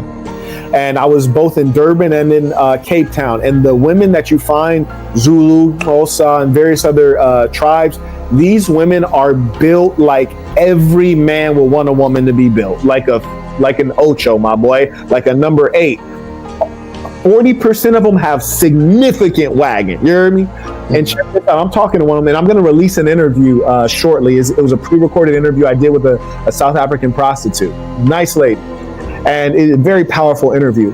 But during our conversation, she had told me, she was like, oh yeah, and you guys have Nicki Minaj, and she has it. She just like the South African one. I was like, no, she doesn't have it like the South African woman. What do you mean? Counterfeit. Yeah, I was like, that's injection. She's like, what do you mean? I was like, that's a fake butt. She's like, how do you get a fake butt? I was like, I don't know exactly how they do it, but a scientist, a doctor did it. There's like an injection that's false, just like breast implants. She was like, oh, she couldn't comprehend fake butts because real butts grow organic in South Africa. Everybody got them. You're not special. Listen, when I walk through the mall, dudes don't even look back. I think they just got tired of it. They're immune to it. Man, I'm breaking my neck because it's just everywhere. So I say that to say this. They're watching our culture from a distance, not even comprehending that's a fake butt. Not even comprehending Kim Kardashian is a regular, Caucasian woman with no butt, no lips. Now, any person like Suki Hana or any random ratchet black woman can get on social media, or even Kim Kardashian, which is a fake version of a ratchet black woman, can get on social media and spread filthy, degenerate culture. Now, here's the thing we have to understand.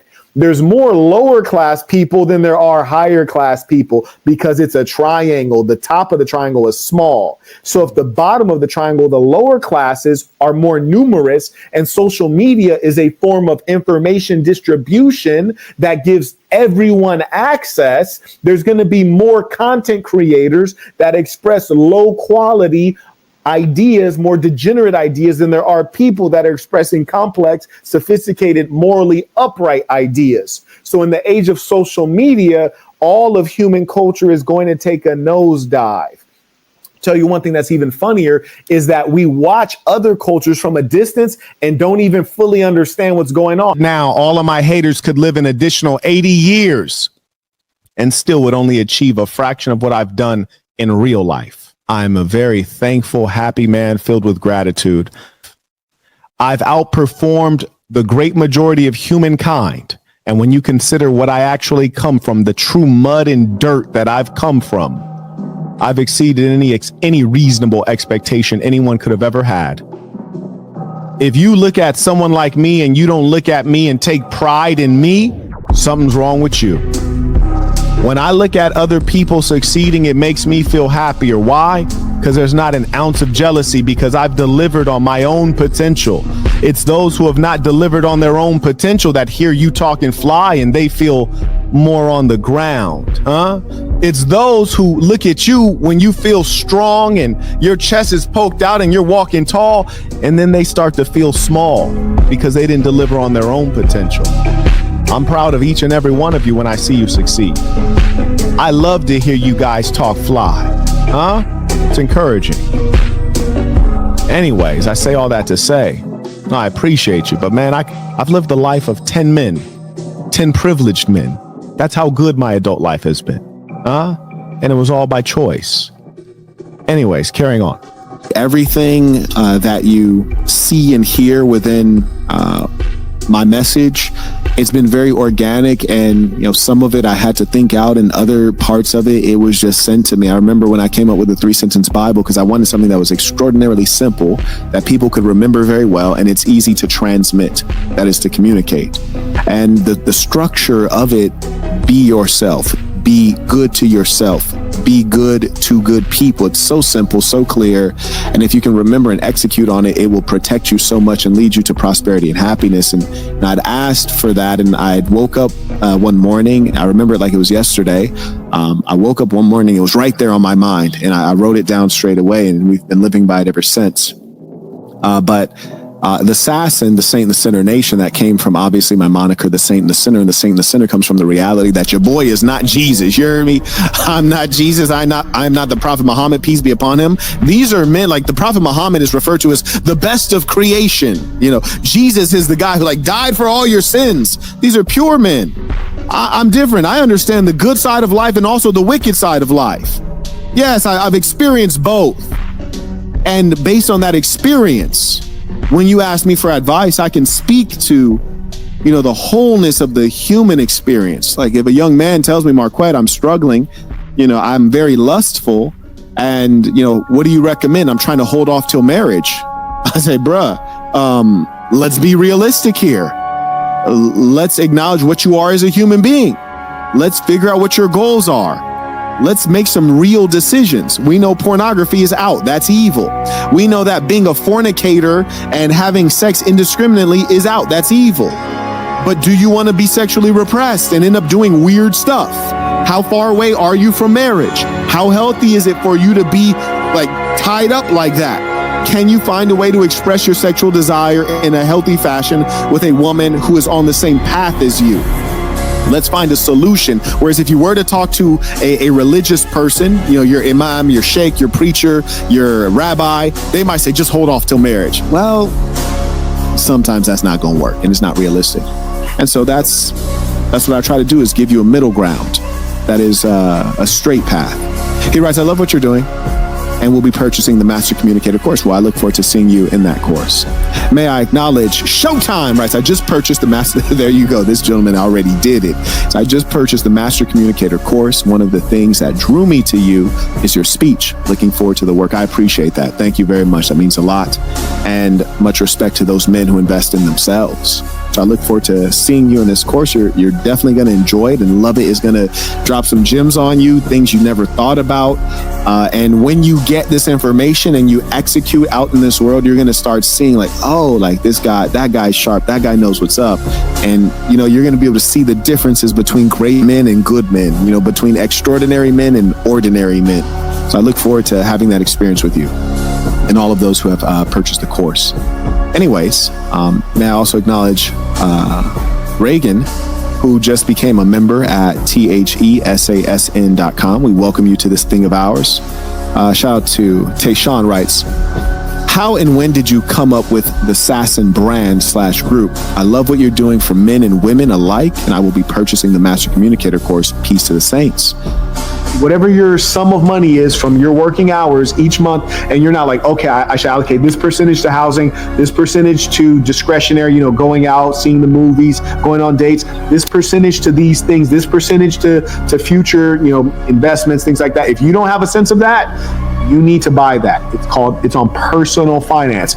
Your mom didn't teach you, your dad didn't teach you, and your school didn't have a personal finance course, even though every school should.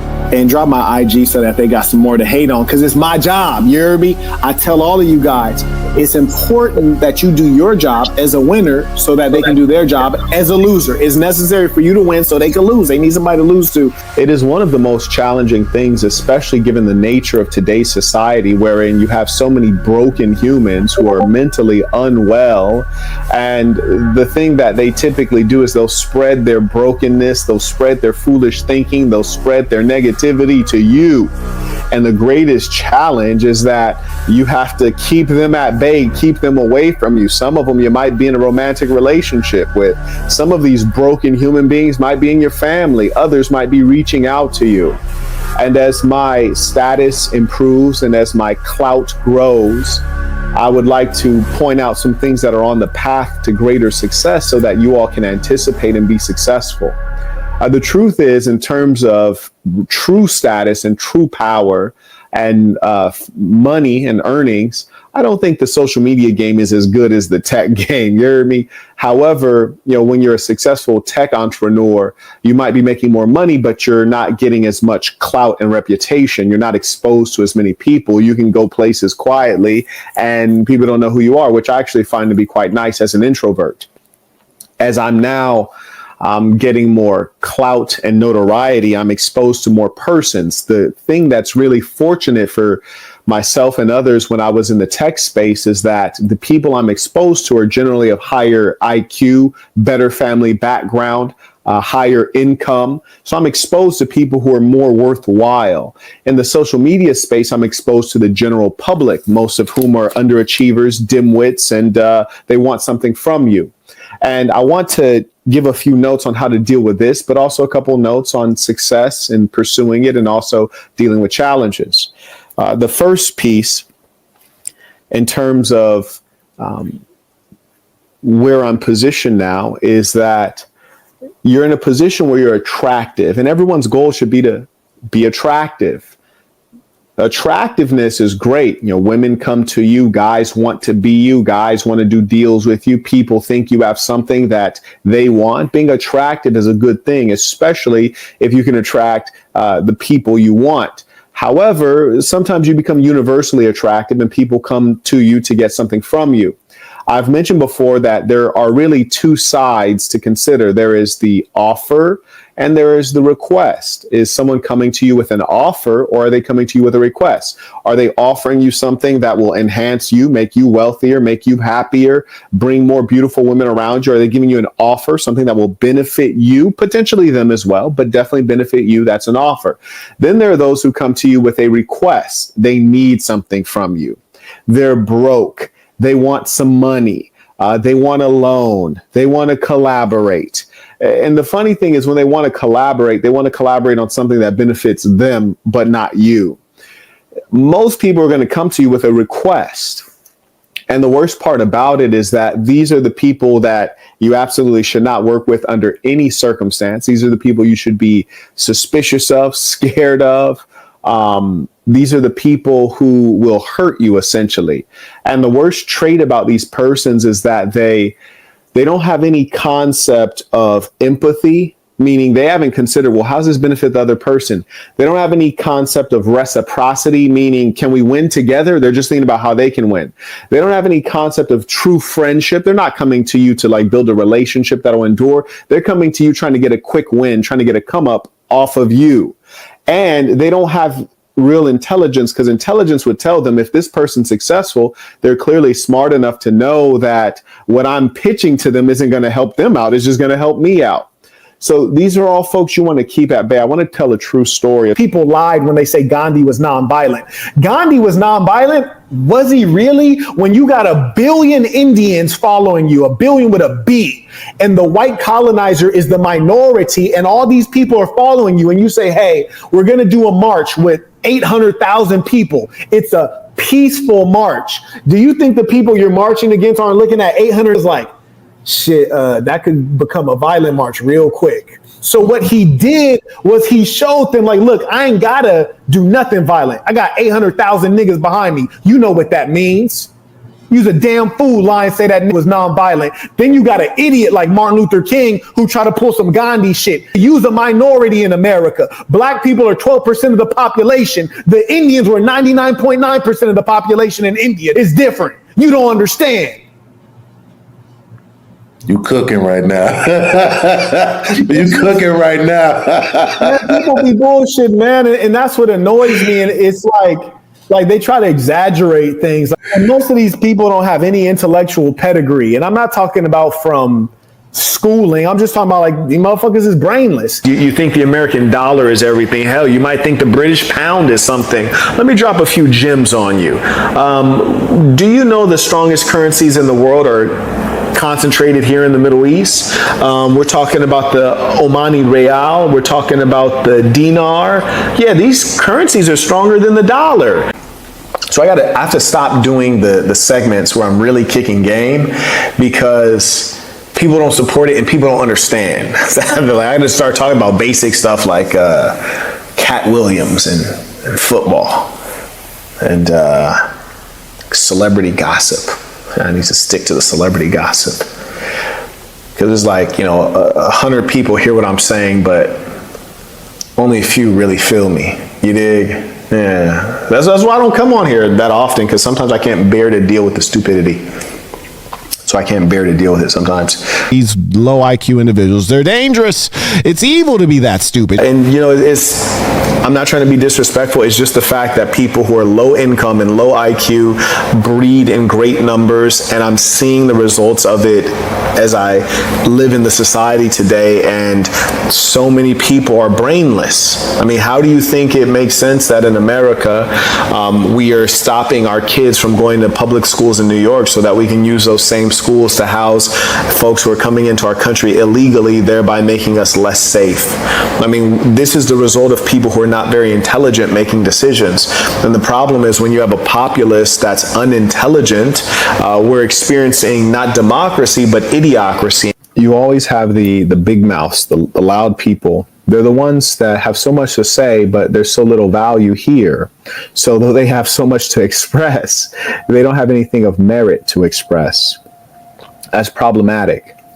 So the reason I have to take out the time every now and then to address these situations is because we have to reorder the world and we have to introduce people to reality. We claim that females are delusional, but it's the males that are often delusional as well. And, female being delusional is fine, actually. During the Book of Dark Truths, I'm going to talk about why it's actually okay for a female to be delusional. And it's not at all okay for you and I to be delusional, because we will suffer greatly if we are delusional. Trust me, a woman can think that she has high value while being broke, and then meet a boss that will elevate her, and then thereby making her delusion reality.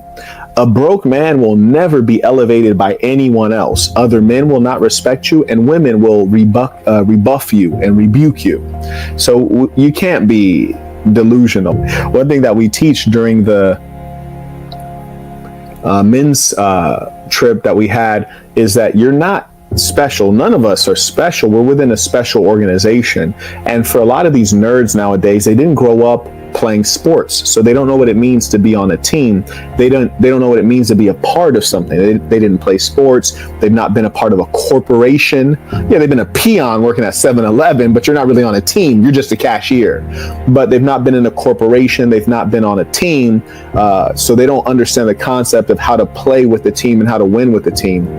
They're psychotic and narcissistic because they grew up playing video games by themselves in a dark room, saying all variety of foul things to their online friends. And so they don't develop social skills or real thinking. That's the challenge. Anyways, let us carry on. Most people are really not ambitious about really making wealth.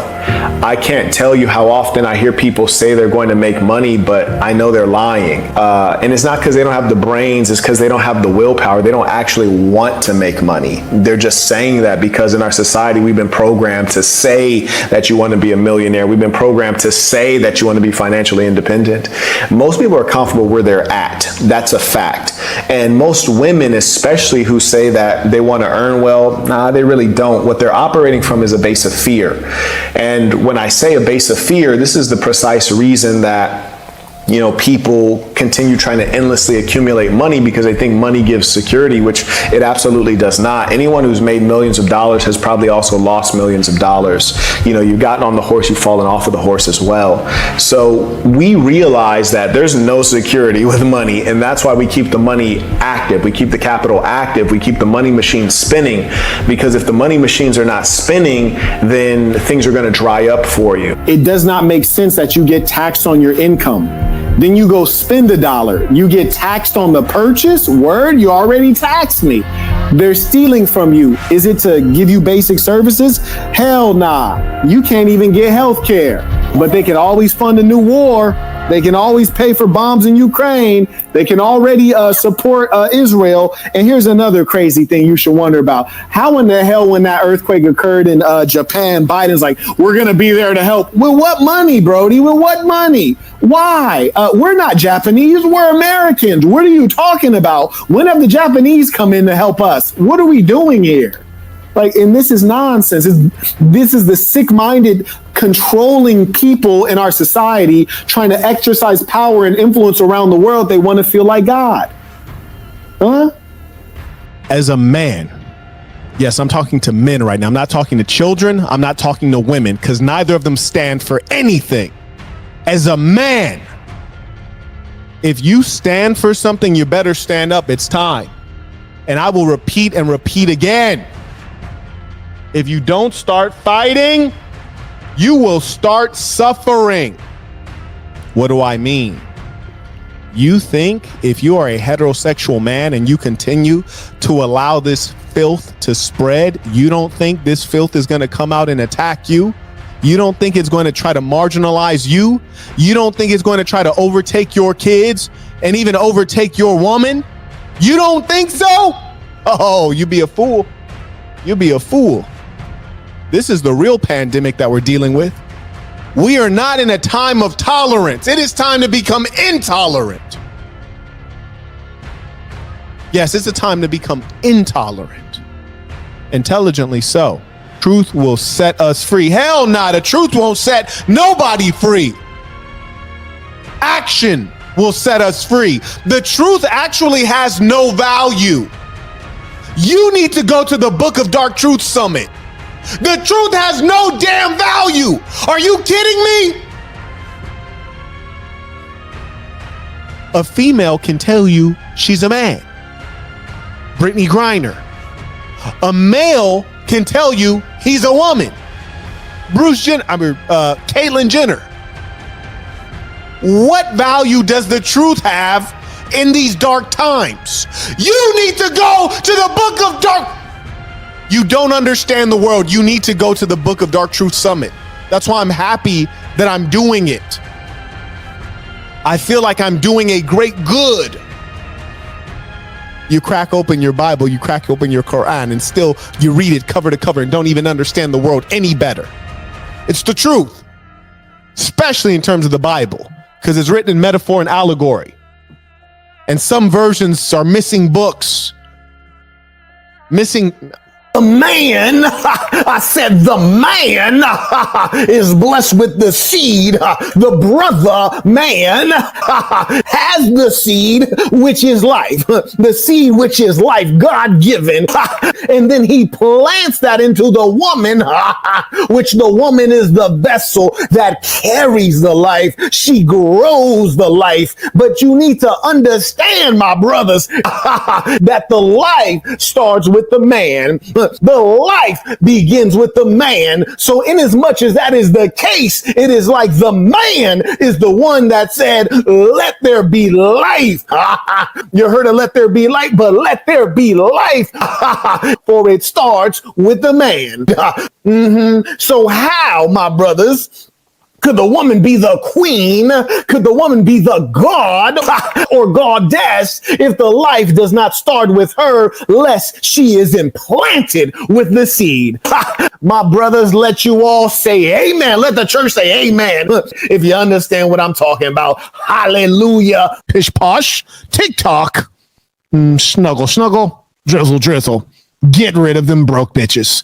If I was really a super Christian, I'd just be walking around snatching cross chains off like I'm a black in the ghetto. You feel me? I wouldn't even run after I did it. I would just snatch it off, throw it on the ground, and spit on it. It's like, shorty, you're an abomination to an abomination. Yes, the cross, this idolatry, this, what do you call it? Yeah, it's an idol, right? These symbols that don't necessarily connect with God. These symbols that were created, like, we're not going to get into theology, but the point is, you're making a mockery of the religion. You're wearing a cross necklace. You've clearly fornicated well before marriage. Many times. You're unrepentant. You're talking about it in the public space, and you're wearing a symbol that is supposed to represent God and Christianity. What I do is I challenge Christians. I heard somebody say Marquette is anti-religion. I'm pro-religion. I love religion. I think religion is a very healthy thing in a society. I am pro-Christianity. I'm pro-Jehovah's Witness. I'm pro-Mormon. I'm pro-Mennonite. I'm pro-Joanger. I'm pro-76ers. I'm pro-Amish. I'm pro-Muslim. I'm pro-Jewish, Orthodox, Hasidic. You see, I know more about religion than most people. I've lived among religious peoples. I've studied among real scholars. If you check my Instagram, and somebody dropped my IG, I actually removed some of the photos, but you'll see me there with very well-known scholars. And I love religion, but I hate and despise fake religion when people take on religion as though it's a costume. Religion is not a costume. You do not put on a hijab and become a Muslim woman. You do not put on a thobe and become a Muslim man. You do not put on a yarmulke and become a Jewish man. It is not a costume. You do not put on a cross and become protected and covered in the blood of Christ. It is not a costume. And honestly, real Christians, which there aren't any really, they should be ripping these things off these people's necks violently. Carrying on. Your time on earth is valuable enough not to waste it, and your happiness is precious enough to prioritize it. People like to say the heart, but the emotions, everything's in the brain, right? Like, you select, you're rational, you make decisions. I'm the only one that actually stands up against this stuff. Yeah, I'm the only one that doesn't condone it at any level. I don't care who you're thinking of right now. I don't care who you're thinking of. You might be thinking of someone like, oh yeah, so-and-so's an alpha male and he's masculine. Does he invite homosexuals onto his platform? Does he treat them with respect? Does he try to make money with them? Then no, he's not like me. And he's condoning evil. And in fact, promoting evil. So I'm the only one. We just have to be real with the reality of human beings that we're dealing with. I'm not talking to you about how the world should be. I'm talking about how the world is. I am the conscience of the internet. You would think that the major monotheistic religions would do something to curb the decline of society. Maybe Christianity would stop it, but instead Christians fly the rainbow flag within their churches and have female pastors and speak of inclusivity at any cost. You would think the Muslims, Ramadan Kareem, to all the Muslims. You would think the Muslims would stop it, but they're busy fighting one another and blowing each other up, while the Islamic leadership, the so-called princes and sheikhs in Saudi and United Arab Emirates, you know, they sit in the lap of luxury in Dubai, and they allow their Muslim brothers in the Ummah to suffer in Gaza. You would think maybe the Jewish people would do something, the chosen people, yet they sit back and count the dollars from their efforts as international financiers and banksters, those who control the media and actually spread the poison as opposed to stopping it. People speak of God, but who really believes? People speak of morality, but who actually lives it out? We saw recently, and we see this every day, people falling to money. There are many among you who walk among you quietly, wearing masks, concealing their true nature and intentions. Are you fooled by them? This is what demons and snakes often do. They lie. They disguise. All of the wickedness that you suffer usually is based on lies and deception. If you have a female and she betrays you and sleeps with another man, that's dishonesty, lying. You have a gold digger who wants to separate you from your money. That's dishonesty, lying, pretending to care about you when she really only cares for your money. Lying and dishonesty is the chief tool of the wicked. My sadness is when everyday folks are not smart enough to be able to see the deception. We talking about the stuff the others can't talk about. They don't have the brains and experience for it. You're lost. You're lost. You are speaking a lie. Knowingly. Or maybe it's unknowingly. Maybe you've been tricked. Because what are they trying to do? They're trying to trick you. You see, the goal is to redefine. Change the definition of words. It is as ludicrous as me saying, okay, this black velvet shirt, let us also call this black velvet shirt, we're also going to call it blue denim. Marquette, that's not blue denim.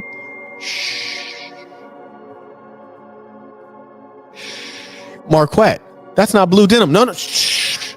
This is black velvet. It's also blue denim. Shh. That's what's going on. Marquette, that's not a woman. That's a male dressed as a woman. That's not a woman. No, it is a woman. It's a trans woman. Trans woman. Marquette, that's a he. No, it's a she. You're being tricked. The words are being redefined. The words are being redefined. Marriage, this is a word we've always understood. It was defined in religious circles. Marriage between one male, one female. Instead of giving civil unions to those of the same sex who want to engage in same-sex unions, instead of giving them civil unions, which is to acknowledge it's something different, no, they just changed the definition of marriage. Increasingly, we will see things redefined, which means that we will see lies propagated as truth. The question is, do you accept it? When a woman talks to me and she says, oh yeah, no, I'm single, I don't have a partner. I said, partner? What do you mean by that? Then she starts babbling. Then I ask her, do you know where that term comes from? Partner? Oh no, that's just what people say now. Why? Because they're trying to remove gender. Boyfriend, girlfriend, husband, wife. They're trying to remove gender to make that which is abnormal appear normal. So I tell her, I say, this terminology comes from the discourse and the propaganda efforts of the Skittle guzzlers. Do you guzzle Skittles, dear? No, I don't. Are you sure? Yeah, I'm heterosexual. Act like it. Talk like it. You're heterosexual. Act like it and talk like it. And it is our responsibility as a man to enforce that. It is our responsibility as men to enforce that. You're in for a long one today, fellas. But as they say, if you can take it up the backside, you can take a joke. And these are just jokes. These are just jokes. But you's a soft nigga, B. You's a soft nigga. What is all there is. I was literally, may I speak? And thank you to the real men who stand up. Yeah, if you don't ever stand up, you don't ever make your name known, it's not manly. If you're not a builder in the society, it's not manly. If you don't hold the line in terms of principles and integrity, you're not manly. If you don't keep militants, you're not manly. Can you consider yourself a man if you're scared of failure? It's almost comical to me. You think you should have a woman, but you're scared to approach a woman. And it's even more comical in as much as the female is the weaker of the two genders, so you're scared to approach your weaker counterpart that's smaller than you. I mean, how could she ever have faith that you could be a great leader or protector when you're scared of her? So that's why so much of my work is to prepare men for life, which is much bigger than a woman. And that's an important thing for you guys to think through, is like, what are the ramifications of the things I do thoughtlessly? As a man, you cannot be thoughtless. That's where he goes, to the hospital. Okay, I'm gonna have to fix my sound effects. They're not labeled, if you're wondering. So remember that sometimes people grow to look at you in a particular way, and there's nothing you can do to change it, even if it's not accurate. I get it. And that's why we're here to bring in education. Boss University. And Boss University takes you to the inner world. What's inside of you? Who are you? What's great about you? How do you manage the self? How do you make sure that you have energy in this marathon called life? How do you control your psychology? How do you self-improve? Boss University is about you making yourself a boss, so that you might be worthy of ruling over others or leading others. It teaches you about entrepreneurship. It teaches you about a lot of things. The Book of Dark Truths is about the outside world. Why did that guy say that? Why did that bad thing happen, but nobody wanted to help afterward? Or why did that bad thing happen and then everybody wanted to help afterward? Why is so-and-so not being honest? Is there ever a time in which I should not be honest? If I were in the curious position of not being honest, how do I do that effectively? Is there ever a time to thug your way through? Book of Dark Truths helps you understand the real world out there. The real world. The Book of Dark Truths is a practical guide to understanding and navigating in the real world. I'll even give you some more game that's covered in the Book of Dark Truths. Well, how do you collaborate with a woman that you're dating? How do you get volunteer labor for your company? Labor you don't have to pay for. How do things evolve over time with regards to your woman and your business, or your woman and your money? What precautions do you take when you move in with a woman? I go through practical, do this, don't do this, don't do this, don't do this. I got a decision matrix on, if you got to make a tough decision, how do I decide which might be the right path? And we explain it and go through it. So it's quite involved. And truth be told, when I tell you, like, look, there's the saints, the real ones, the vetted, verified members. There's the believers. They know, they have knowledge of what is good, and they would like to strive to it, but they don't consistently meet the mark. And then there are the wicked, which is the majority, actually. That's the majority. So I know I'm going into this world where the wicked is the majority, and I'm paying attention. And if you read the book, my book, The Black Box, there's a chapter called Swing First. Read that chapter again. That'll let you know how I deal in this world. Guys, thank you for all you do, Mr. Burton. I appreciate it. Thank you. So trip on this. Oh, this is about to blow your mind, and it's about to make some people mad at the same time. Dig it. It is easier for a rich person to believe that you are also rich. Let me know you heard that. It's easier for a poor person to believe that you are also poor. Somebody explain how that works. Tell me how that works right there. Yeah, if you are around a rich person and you seem to be on the same financial level, they're going to take you for being on that same financial level. You don't have to prove it. They're not going to question it. They're going to believe it. You don't even have to say it. They're going to assume it. Conversely, if you're around a poor person and you seem to be well off, or you might say something that would indicate that you're well off, they think you're faking and fronting. They don't believe it. Why is that? Why is that? Why can't they believe? Well, they can't believe because that reality is so far away for them. For them, that reality is far away. And because it's far away for them, then they just can't see it for you because it's so foreign. Just like with me, when I meet a bunch of chicks, and it's crazy too, and it's ironic how life works. I don't want to mention the law of attraction because a lot of people misinterpret and misunderstand this stuff, right? They mention energy, but they don't understand energy, and they ain't even got no energy. You hear me? How about that? But I tell you, actually make it. God damn it, we ain't got time to be fake. What are you, a breast implant? You want to look real on the outside, fake on the inside? Hell nah, we need to be that genuine article, you dig? That all jelly booty with the stretch marks on it, you dig? Yes, indeed. Might be imperfect, but it's still lovely. It's, only the wisest among you will heed this anyway. So I guess it's not like I'm letting out a big secret, but I want to advise you all to get your hands on some land. I've been to so many countries trying to do land deals, and it's nearly impossible for a variety of reasons. I'm extremely suspicious. Number one, let me describe to you, and you've observed this over time. You may have even heard this mentioned in your courses in university and perhaps high school if you went to a proper high school, and most of you didn't if you're in the United States. But the trend has been toward human beings organizing into societies, emptying out suburbs where you can have a proper single-family detached home, going into the cities where it's overcrowded, you're stacked on top of each other, the buildings crowd the sky and block out the sun and the reminder of that which is divine and natural. And what's worse is they try to convince you that that's the best way to live. This is, again, marketing, and this leans on the frailty and weakness and human nature and psychology.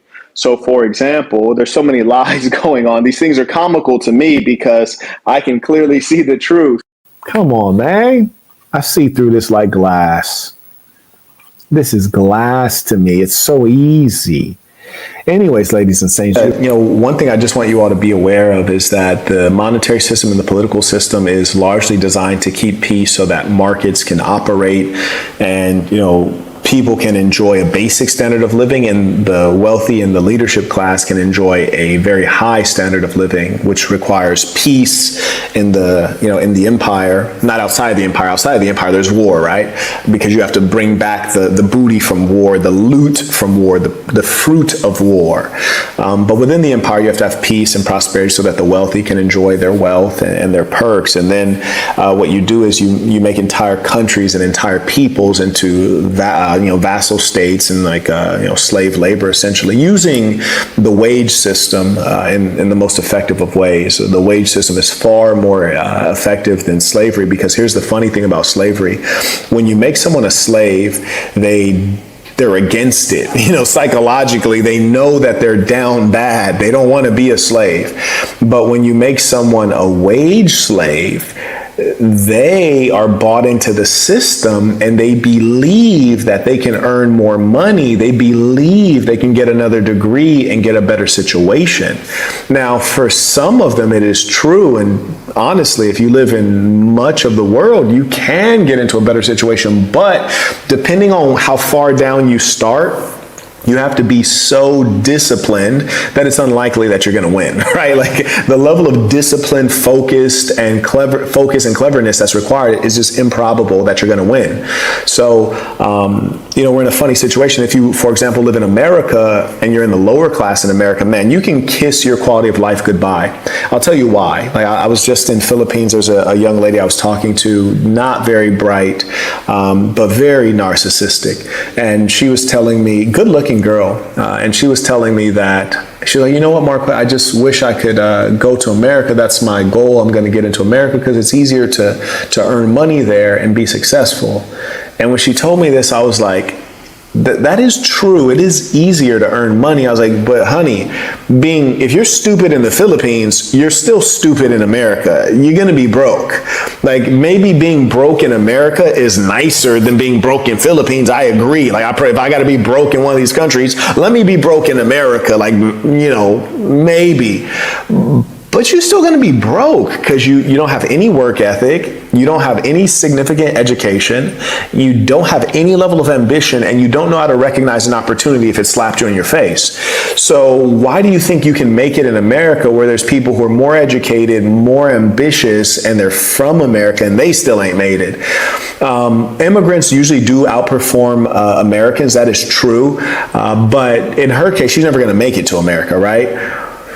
Now, here's the other thing. When you're talking about America and the monetary or the quality of life, it's about to decline because you're having an influx of low wage earners, right? Illegal immigrants, illegal aliens, some call them, right? Primarily coming in from Latin America. And once they come in, they're driving down real wages. And not only are they driving down the wages because they're competing for unskilled jobs, they're also putting a weight on the various welfare systems, whether it's the healthcare system or EBT or what have you, or housing pressure, which is going to cause housing prices to go up higher because there's more demand for housing. We already see this happening in New York, right? We saw a situation where I forget what they call it, the euphemistic term, but like not asylum city, but you guys know what I'm talking about. So New York basically has overpopulated their refuge, their shelters for the illegals, and now they're in a situation where they're closing down public schools. Yes, they closed down a public high school, told the kids to learn remotely, which basically means don't learn at all, right? I mean, who's learning remotely? No one. I know this as an expert in online learning. Yes, this is something I'm an expert in. Side note, I'm also an expert in university matriculation and retention rates. Yeah, I'm an expert in that, literally. Yeah, online education has a much higher fail rate than in-person education. Go figure. That's at the university level. At the high school level, of course, it's even harder for youngsters to learn remotely. They have, whatever. Point is this. If you're in high school, if you're in a certain high school in New York, you were told to learn remotely because they need to use your high school to house illegal aliens, right? So you're already seeing how your quality of life is declining, particularly if you're a low-income person. You know, low income, you're going to suffer first, and eventually the American middle class is going to suffer. The American upper class is always going to be insulated, right? Like, you don't even know where these people live. You hear me? You don't know where they vacation. You don't know where they live. You don't know what restaurants they eat at. Their life is exclusive and remote from yours. You dig? Like, so they're not going to be impacted by this. And that's why people like AOC, who are multimillionaires, they're fine, degrading the quality of the country. And I don't say this as a person who's anti-immigrant or anti any particular racial or ethnic group. I say this as a person who's traveled around the world and I understand. I just am a person who understands what's going on. So for example, I've been to Mexico many times. Shout out to Mexico. And I have a lot of fans in Mexico. The Mexicans, and it's not Mexicans really that are coming through, it's everybody from Latin America. You hear me? They're going through Mexico. And Mexico letting them go through, like, bro, like, go ahead. Andale, mami, ia, uh-oh, what's popping tonight? If you got money, Mexico's great. There are parts of Mexico that you go into, and if everything wasn't written in Spanish, you think you're in a nice neighborhood in America, right? Mexico's phenomenal if you have money. People are under the idea that they get to America, that they're just going to get a free ride in a fancy car. And at some level, it's true, but eventually there ain't going to be enough free rides and fancy cars to pass out. And then what happens is that the developed world underdevelops itself. So America becomes like the place that these people were fleeing. That's what will happen. And I know that is what will happen. And there's no level of assimilation going on. There's a reason that certain countries are underdeveloped. And, I used to, when I was an uninformed youth, I used to think it was racism or, white supremacy, but it's not. There are certain cultures that are less than. For example, I was in one particular country and there's a beautiful resort, like A1 resort, like you got to have some money to be here, right? So I'm in this gorgeous resort in a particular country, and there were a lot of signs around that said no spitting. No spitting? What are you talking about? Who's walking around spitting? Well, there is a culture of people where spitting is not frowned upon. Even if you're spitting indoors, spitting into trash cans is not frowned upon in a certain culture. I'm not going to say what it is. Some of you might know if you're sophisticated, well-traveled, or if you're in that culture, you might know what I'm talking about. In America, you never have to put up a sign anywhere inside of a resort, indoors, at a high-end resort that says no spitting. But at this particular resort, you have to put up a sign that says no spitting because there's a certain ethnic group of people that are going to spit, which is disgusting. And they don't think it's disgusting because it's their culture. Now, some cultures are less than other cultures. For example, I find Westerners filthy in as much as they walk inside the house with their shoes on. That's filthy. Each culture has certain features that are fairly despicable. No culture is like across the board superior. I've observed this, but certainly in the ways of capitalism, being civil, and things like that, there's some cultures and countries that have an advantage. And if you bring in a high number of persons from a different culture, a lower culture, then they're going to underdevelop your culture. America, for some time now, has not been forcing assimilation, which is to say, if you want to be in America, figure out what that means. Like, learn what it is to be an American. How stupid are people? Very, actually. Let me answer that myself. Very not smart. Very, extremely not smart. Somebody riddle me that. It makes a grand total of 0 cents. It's about what are we going to do as a man? You know, where will our sources of joy be? How will we provide for our families? How will we protect our families? Protecting our families and our interests is not just about us as individuals. It's about who do we have around us as men?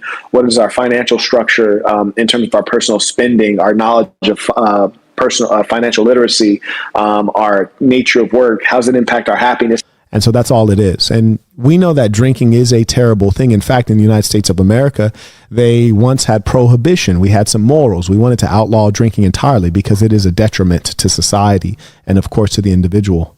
You always have to go forward like a fearless lunatic. Enjoy yourself.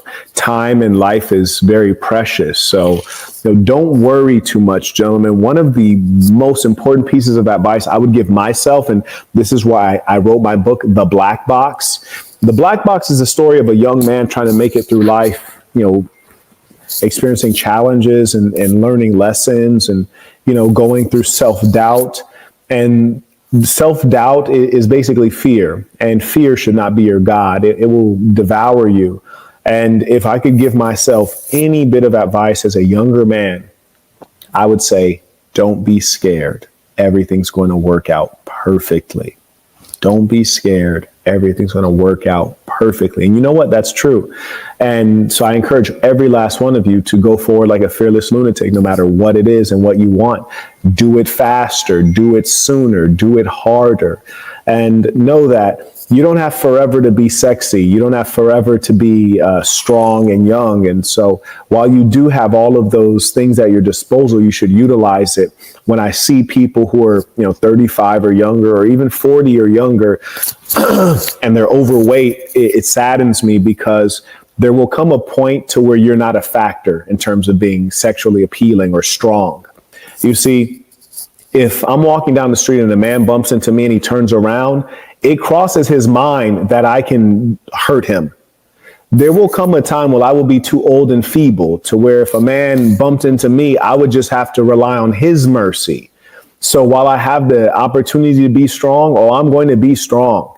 And while I have the opportunity to be beautiful and sexy, I'm going to be beautiful and sexy. And I encourage all of you to do the same, which is to say, manage your hygiene, manage your fitness. Take these things seriously, because there will come a time to where, as a male, your testosterone levels will decline, and you could lift weights, but the muscle will not develop. So do not waste your prime while you have your prime. Do not waste time being fearful. Do not be scared. Do not allow fear to be your God. Okay? And the thing that saddens me truly for all of the persons who go under the surgeon's knife to try to perfect that which God has already created, my sadness is that they're going to consistently go under that knife, and it'll be endless, always trying to perfect, fix, tighten. And you have to respect that human beings age. We will not be tomorrow the way we were today. And let us use our youth and our strength and our vitality while we have it, but let us also respect wisdom and respect age and respect the years as they go, instead of trying to be immortal.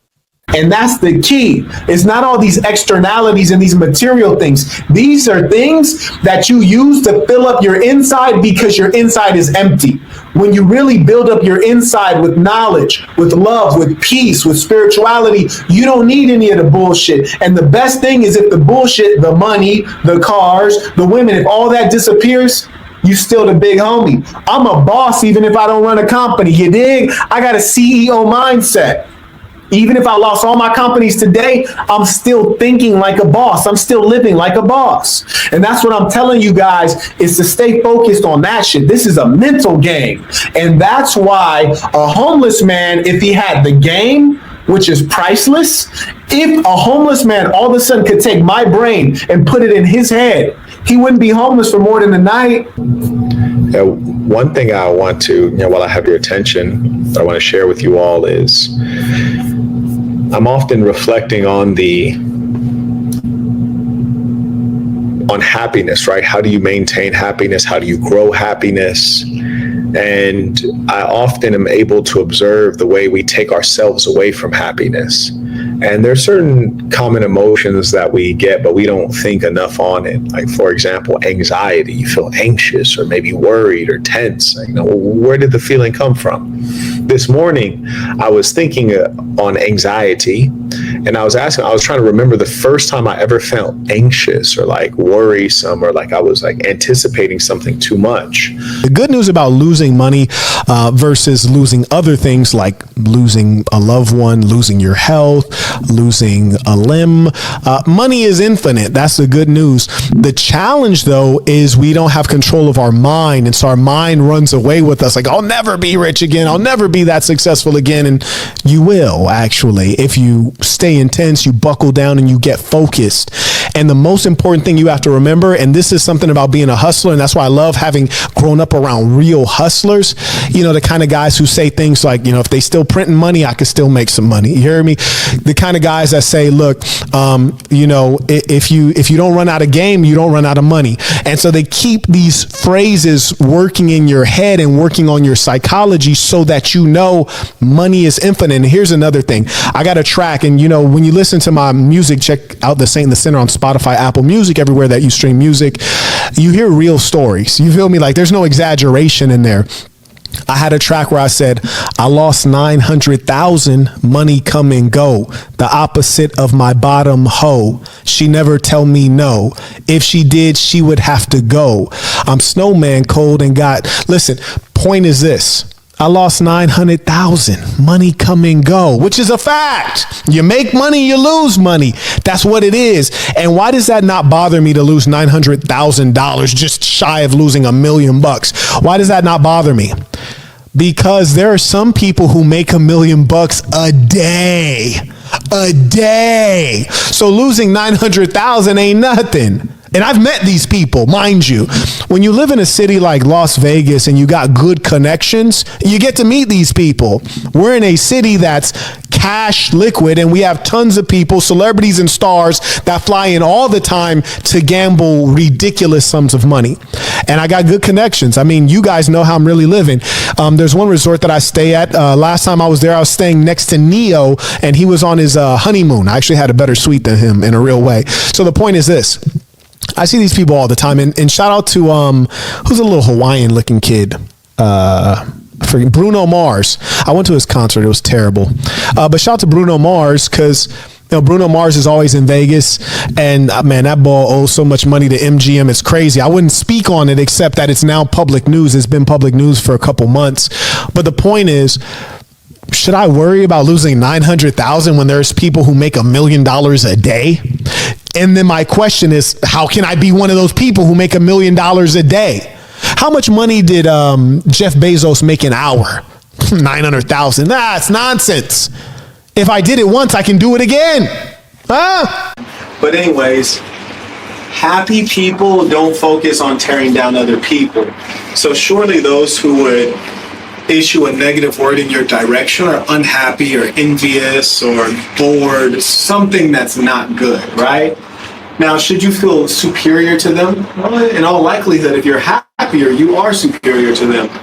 But it's important to know that if you find yourself among those who are inferior and you're finding yourself among them for a prolonged amount of time, then you could be overrating yourself. My challenge to you and everyone, and to myself, is that if you ever find yourself among your inferiors, you should get out of there like it's a burning building. Because trust me, they will only start to attack you because their inferiority will drive them toward jealousy. So it is for your own safety that you get away from them, and it is to set things right that you get away from them and you get among birds of your feather.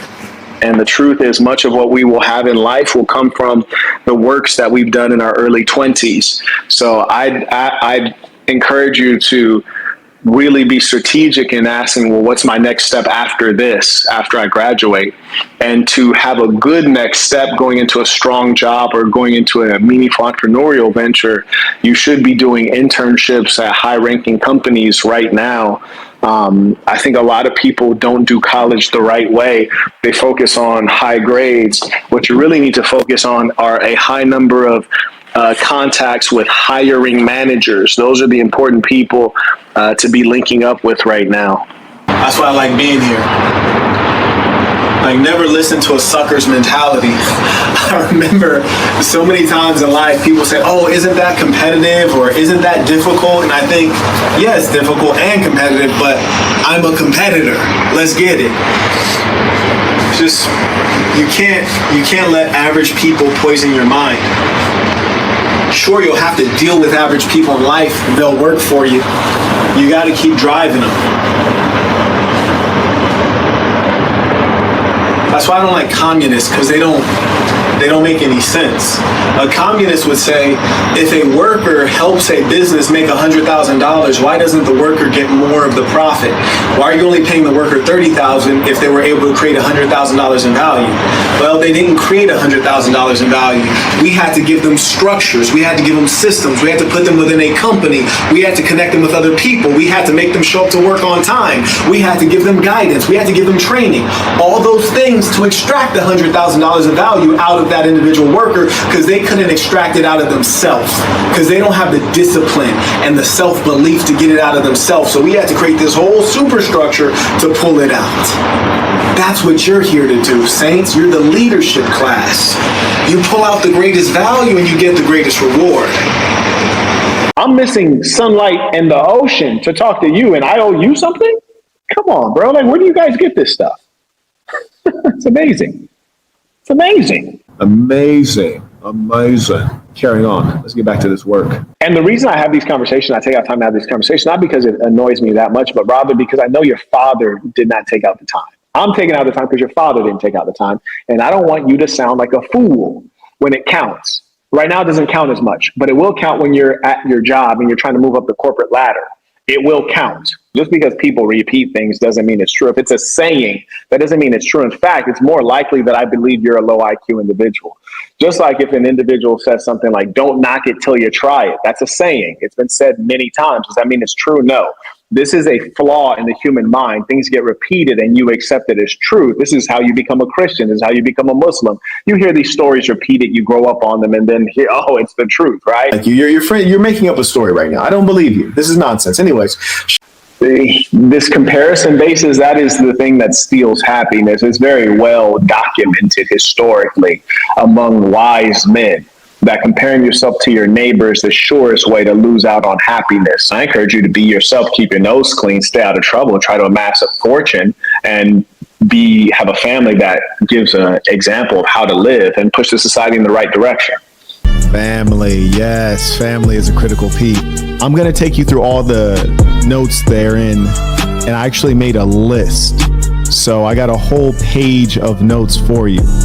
Number one, if you haven't seen the Godfather movie, I would never tell you to turn off my stream, but turn off my stream, watch the movie, and then come back. I don't want to ruin the movie for you because it is indeed a classic, and it's very rare that you get a piece of cinematic art that represents a time period so well, represents an organization, represents a culture, and has so many lessons embedded in it. So I don't want to ruin that for you.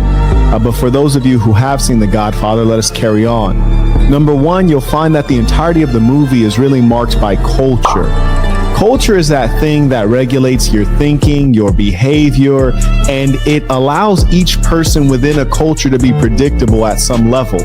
For example, with the Italians, you know how they're going to greet you. You know how they're going to dress. You even know how their hair is going to be styled. You know who they view as a part of their family or a part of this thing of ours. You know what groups or what ethnicities they look down on. These are all aspects of culture, and you find culture is extremely strong within this movie. But the important thing for us to learn from this is that it's a culture that you self-select into, which really are the most powerful cultures. Because at the end of the day, to be born Vietnamese, Italian, Peruvian, etc., now what does that really mean if you didn't choose to be that?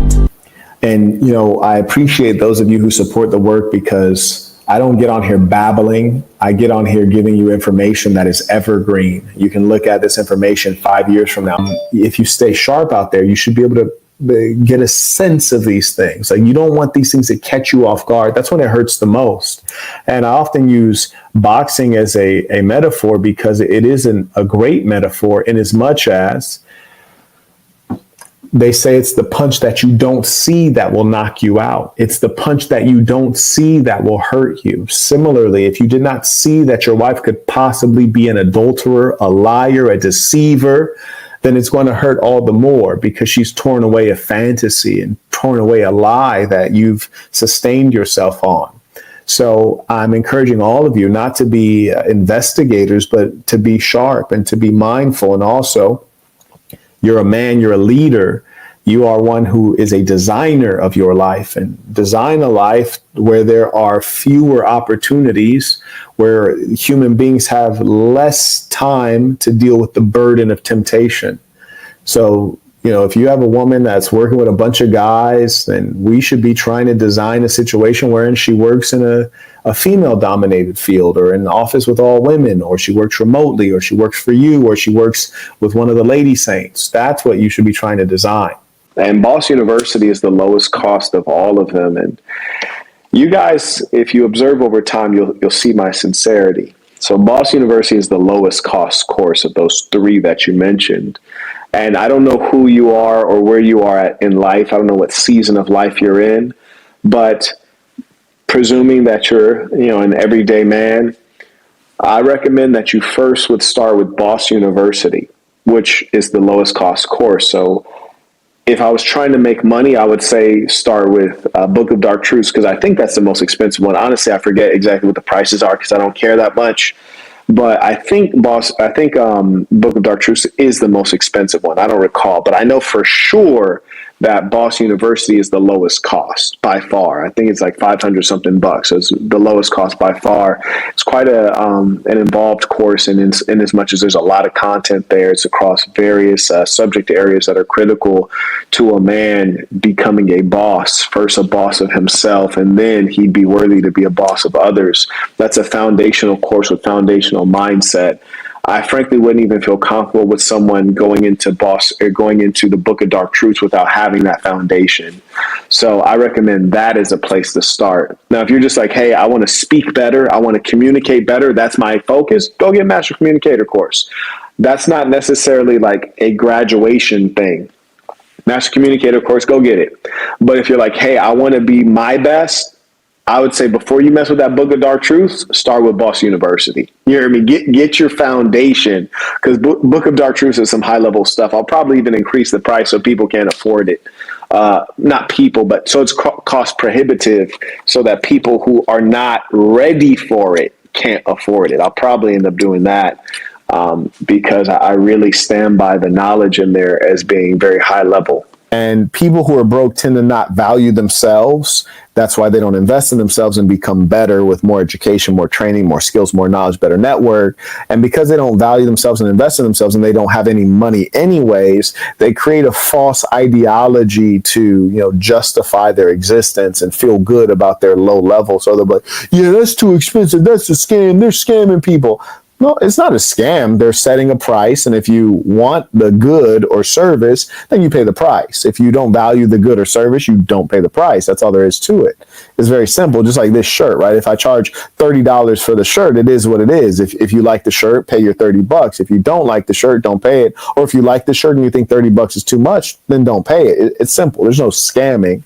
And so that's just very dishonest language. It's the language of the poor. Many of you will not be millionaires. Sorry to break the news. Some of you will. Many of you could be.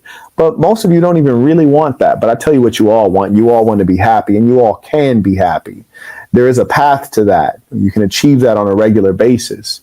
But the moment at which you keep on comparing yourself, your happiness will be stolen from you. And guess who did it? You did it to yourself. But I'll tell you this.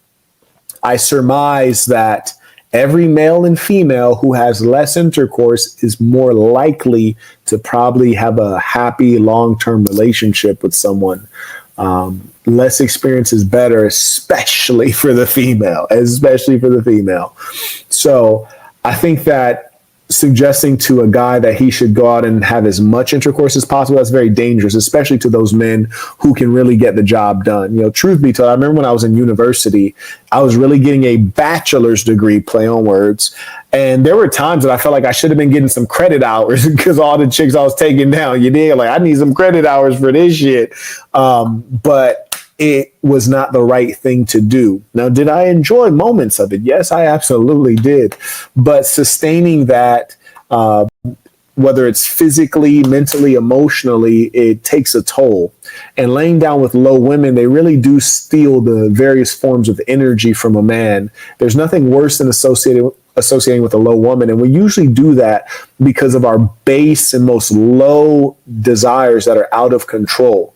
I'm not saying you shouldn't have intercourse. I think you should. You dig? I think you should, but it's ideal to have it with a woman who loves you, who regards you, whom you know to be clean, whom, if all goes wrong, she has something to lose, one who's likely to be a good mother. So that's how we need to channel that energy. But those who would tell you not to have any intercourse, I'm very suspicious of those persons promoting unnatural living. And we see how unnatural living turns out. Look at the Catholic Church. The Catholic Church is filled with predators, mostly of the homosexual variety. And so being repressed is not the answer. And this is precisely why it's important that someone like me is able to give meaningful context and break down the truth of the matter, because it seems as though for views and clicks, it's much more interesting for a commentator like a Candace Owens to have something creepy to talk about rather than the hard facts. The entire concept of Boss University is that you must first be a boss of yourself. What is a boss? A boss can get outcomes. You can get someone to do something. So if you can't get yourself to do certain things, whether it's wake up early, exercise, avoid rich foods, avoid soda, sugars, intoxicants, avoid loose women, if you cannot be the boss of yourself, you will never effectively be the boss of much else. That course is a masterwork. And one thing I want to say, which is radically different from all the persons who create courses on the online space, I'm the only one who actually is professionally trained to be a teacher or an instructor. That's number one. And then number two, I'm giving you courses in something that I am trained to do and have been paid to do, which if I give you business education or if I teach you public speaking, I am the best public speaker on the planet Earth. That's number one.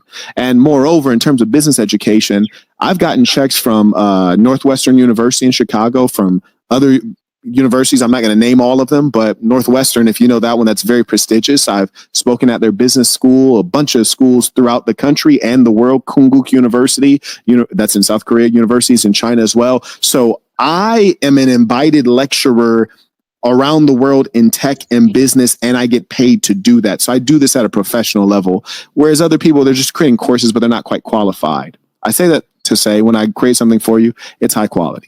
This is why you listen to me. Because I really lived it. You heard me when I talk to you. I tell you true stories. I ain't tell you what I heard or what I seen. I tell you what I experienced and lived. The problem is that people don't know how to operate as a unit, as a family. You can get caught out solo. America taught you wrong. Being an individual is phenomenal. Go into a war as an individual rather than as a army. See what the difference is. You will not win many things as an individual. You have a lot of idiocy on the planet Earth, but let me share some from the Black American community. You hear them say things like, I don't want to do business with friends or family because, I don't want to mix business and pleasure. What? That's stupid. Unless your friends and family are low IQ or degenerate people, then that would make sense. But if your family and friends are degenerates, then you probably are also likely a degenerate. You should want to do business with friends because you choose your friends. So have you not chosen honest friends? You can feel that texture of the human being that, they gonna ride with you all the way through. You see, there are people that are similar to you. There's something in you that's also in them. Set some goals that you're serious about. Get serious in life. If you seriously want a good woman, you seriously want to make some money, you will leave the behaviors of a child. A child can't have a good woman and maintain it. A child can't have wealth and maintain it. I already did my requisite research. I came in ready to go. You can support using the information below. Obviously, Google is a censorship corporation, which is why I would suggest that you use Cash App or PayPal, or I think there might be a tip URL in the description. In this life, you will be tested with loss of your wealth, loss of your loved ones, loss of your health, many of these things. And some of these challenges are not of your own making. So those are the things that we have to be prepared for and endure them gladly. If y'all can't get that, how are you going to pass a job interview? How are you going to think of a product idea? How are you going to outsmart your competitors? How are you going to lead your woman? How are you going to influence your children?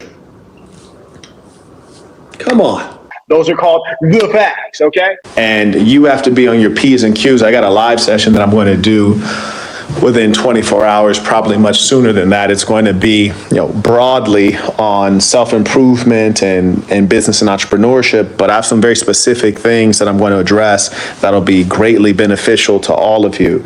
I highly recommend you tune in. I got my notes together for it.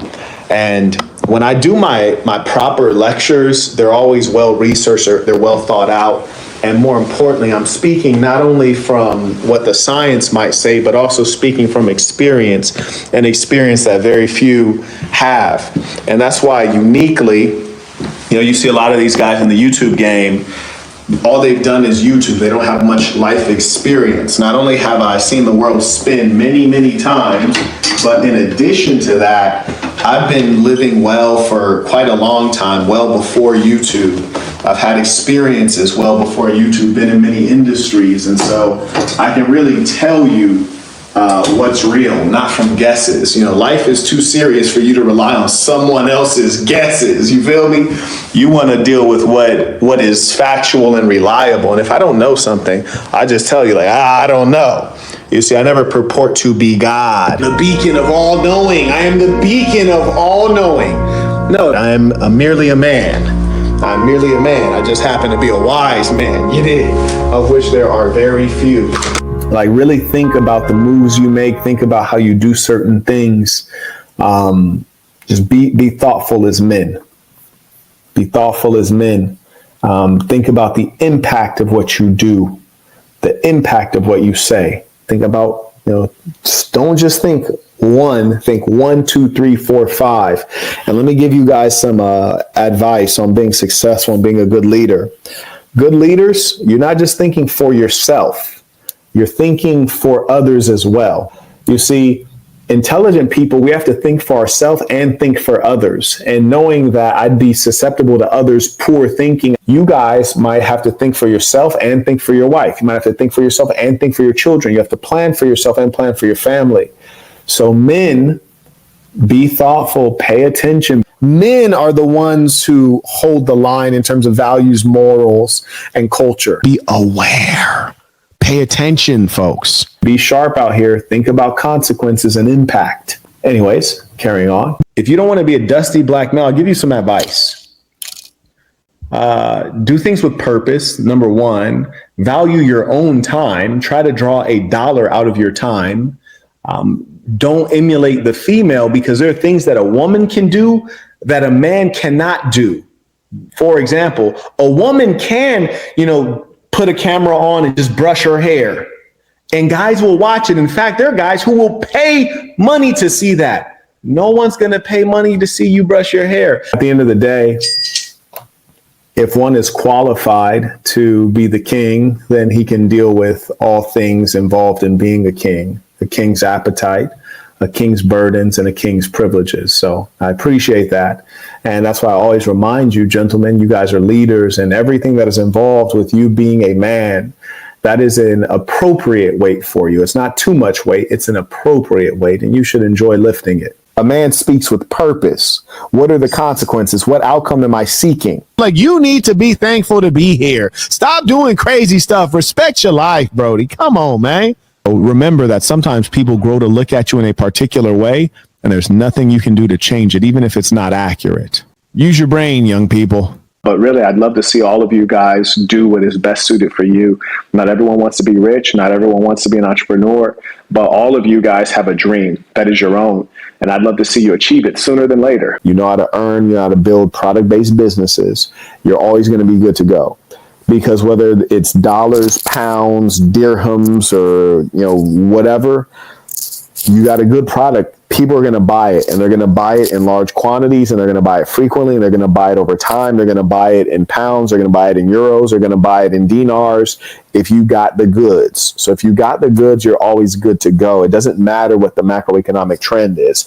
People are always going to need to wipe their butt. So they're always going to buy toilet paper. They're always going to need clothes on their back. There's always going to be poor people. There's always going to be wealthy people. So there'll be a market for wealthy people buying luxury clothes and high-end stuff. And there'll be a market for people trying to save $1. There's never been an economic situation wherein people stopped buying. People must consume unless we're all farmers, right? If we're all farmers, then great. You know, people farm, make their own food, and, you know, make their own clothes at home. We're not in that era.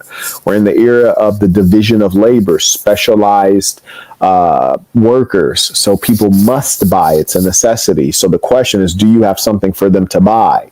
The problem is some of you guys don't. You don't create a product-based business, and you do not have shares in a product-based business. So that's when you suffer more. There you go. So anything that you do with excellence and creativity, you can make successful. And you can also find ways to do it remotely or part-time or at a high level. You know, there's some people who are barbers, but they're only barbers for celebrities. If you're not a celebrity, they won't cut your hair, right? And they charge a premium. So those are the things that you have to consider as you're building. The gentleman said he created a $2 bill honoring Donald Trump's potential second term. That's actually quite smart and timely. Always good to do it before you get the jump. And he writes it's on imagineonward.store. So that's his URL. Check him out. You spend your dollar with those who do not love you, never to see those dollars return to your community. And for your ignorance, you blame your economic ills on systemic racism rather than your own enduring ignorance. But let us not wallow in the valley of despair, for I have a plan. I have a plan, I say, for ensuring that one day our people will rise up and be truly proud, for we know who we are. And like the Armenians, we know our history, and that enslavement was a mere blink in the long history of the black man and woman. I have a plan that one day on the red hills of Georgia, the sons and daughters of black nuclear families will sit together with white and Asian children in true equality, not because we say they are equal, but because our children prepare, perform, and achieve at equal levels. I have a plan, I say. I plan for ownership. For a time, our ancestors were owned by enslavers, and today some of you still are. Do you own yourself while you sit in a government jail cell? Do you own yourself? The simple remedy is ownership. Owning yourself, owning the jobs, owning the police force. I have a plan, I say. And to see this plan through, all it takes is intelligent and consistent work. We will be able to hew out of the valley of material lack a stone of hope. With this plan, we will draw on our internal wealth to manifest the material abundance which we have been denied since we arrived on a slave ship named Jesus. Our grandmothers and grandfathers endured the hard part. Sit-ins, incarcerations, marching, and protest demonstrations. We must take the liberty of sitting at the front of the classroom. Above all, the plan is for financial freedom, true ownership. So I invite you to work with me in executing this plan so that the dream is not just a dream. Everything's going to work out. Don't stress. Don't feel like you're struggling. And number two, to enjoy the whole way through. Enjoy every moment of it. You won't always have your hair. You won't always have your good looks. You won't always have your strength. You won't always have certain friends. They'll be deceased. So every moment, enjoy it in the present and live it like it's the last one. And I just want to encourage you guys to seek greater meaning. There's so many of these clowns on the internet that are talking about, I want to be a millionaire. I'll teach you how to be a millionaire. Or I'm going to be a billionaire. It's like, getting money is fantastic. I highly recommend it, but that's not the measure of a man or of anything. So sometimes you go brain dead watching life, forgetting to live life. What I mean is that you should be asking yourself, am I watching life right now, or am I living life? And every time you should be trying to live life. Ladies and saints, let us end this with our tradition. With the creed of the assassin. Repeat after me with full conviction, knowing this is true of you. The creed of the assassin. I am going to be who I truly am. Because I am remarkable. And I'm going to strive every moment To show the greatest part. To show the greatest part. to show the greatest part of who I am. Until next time.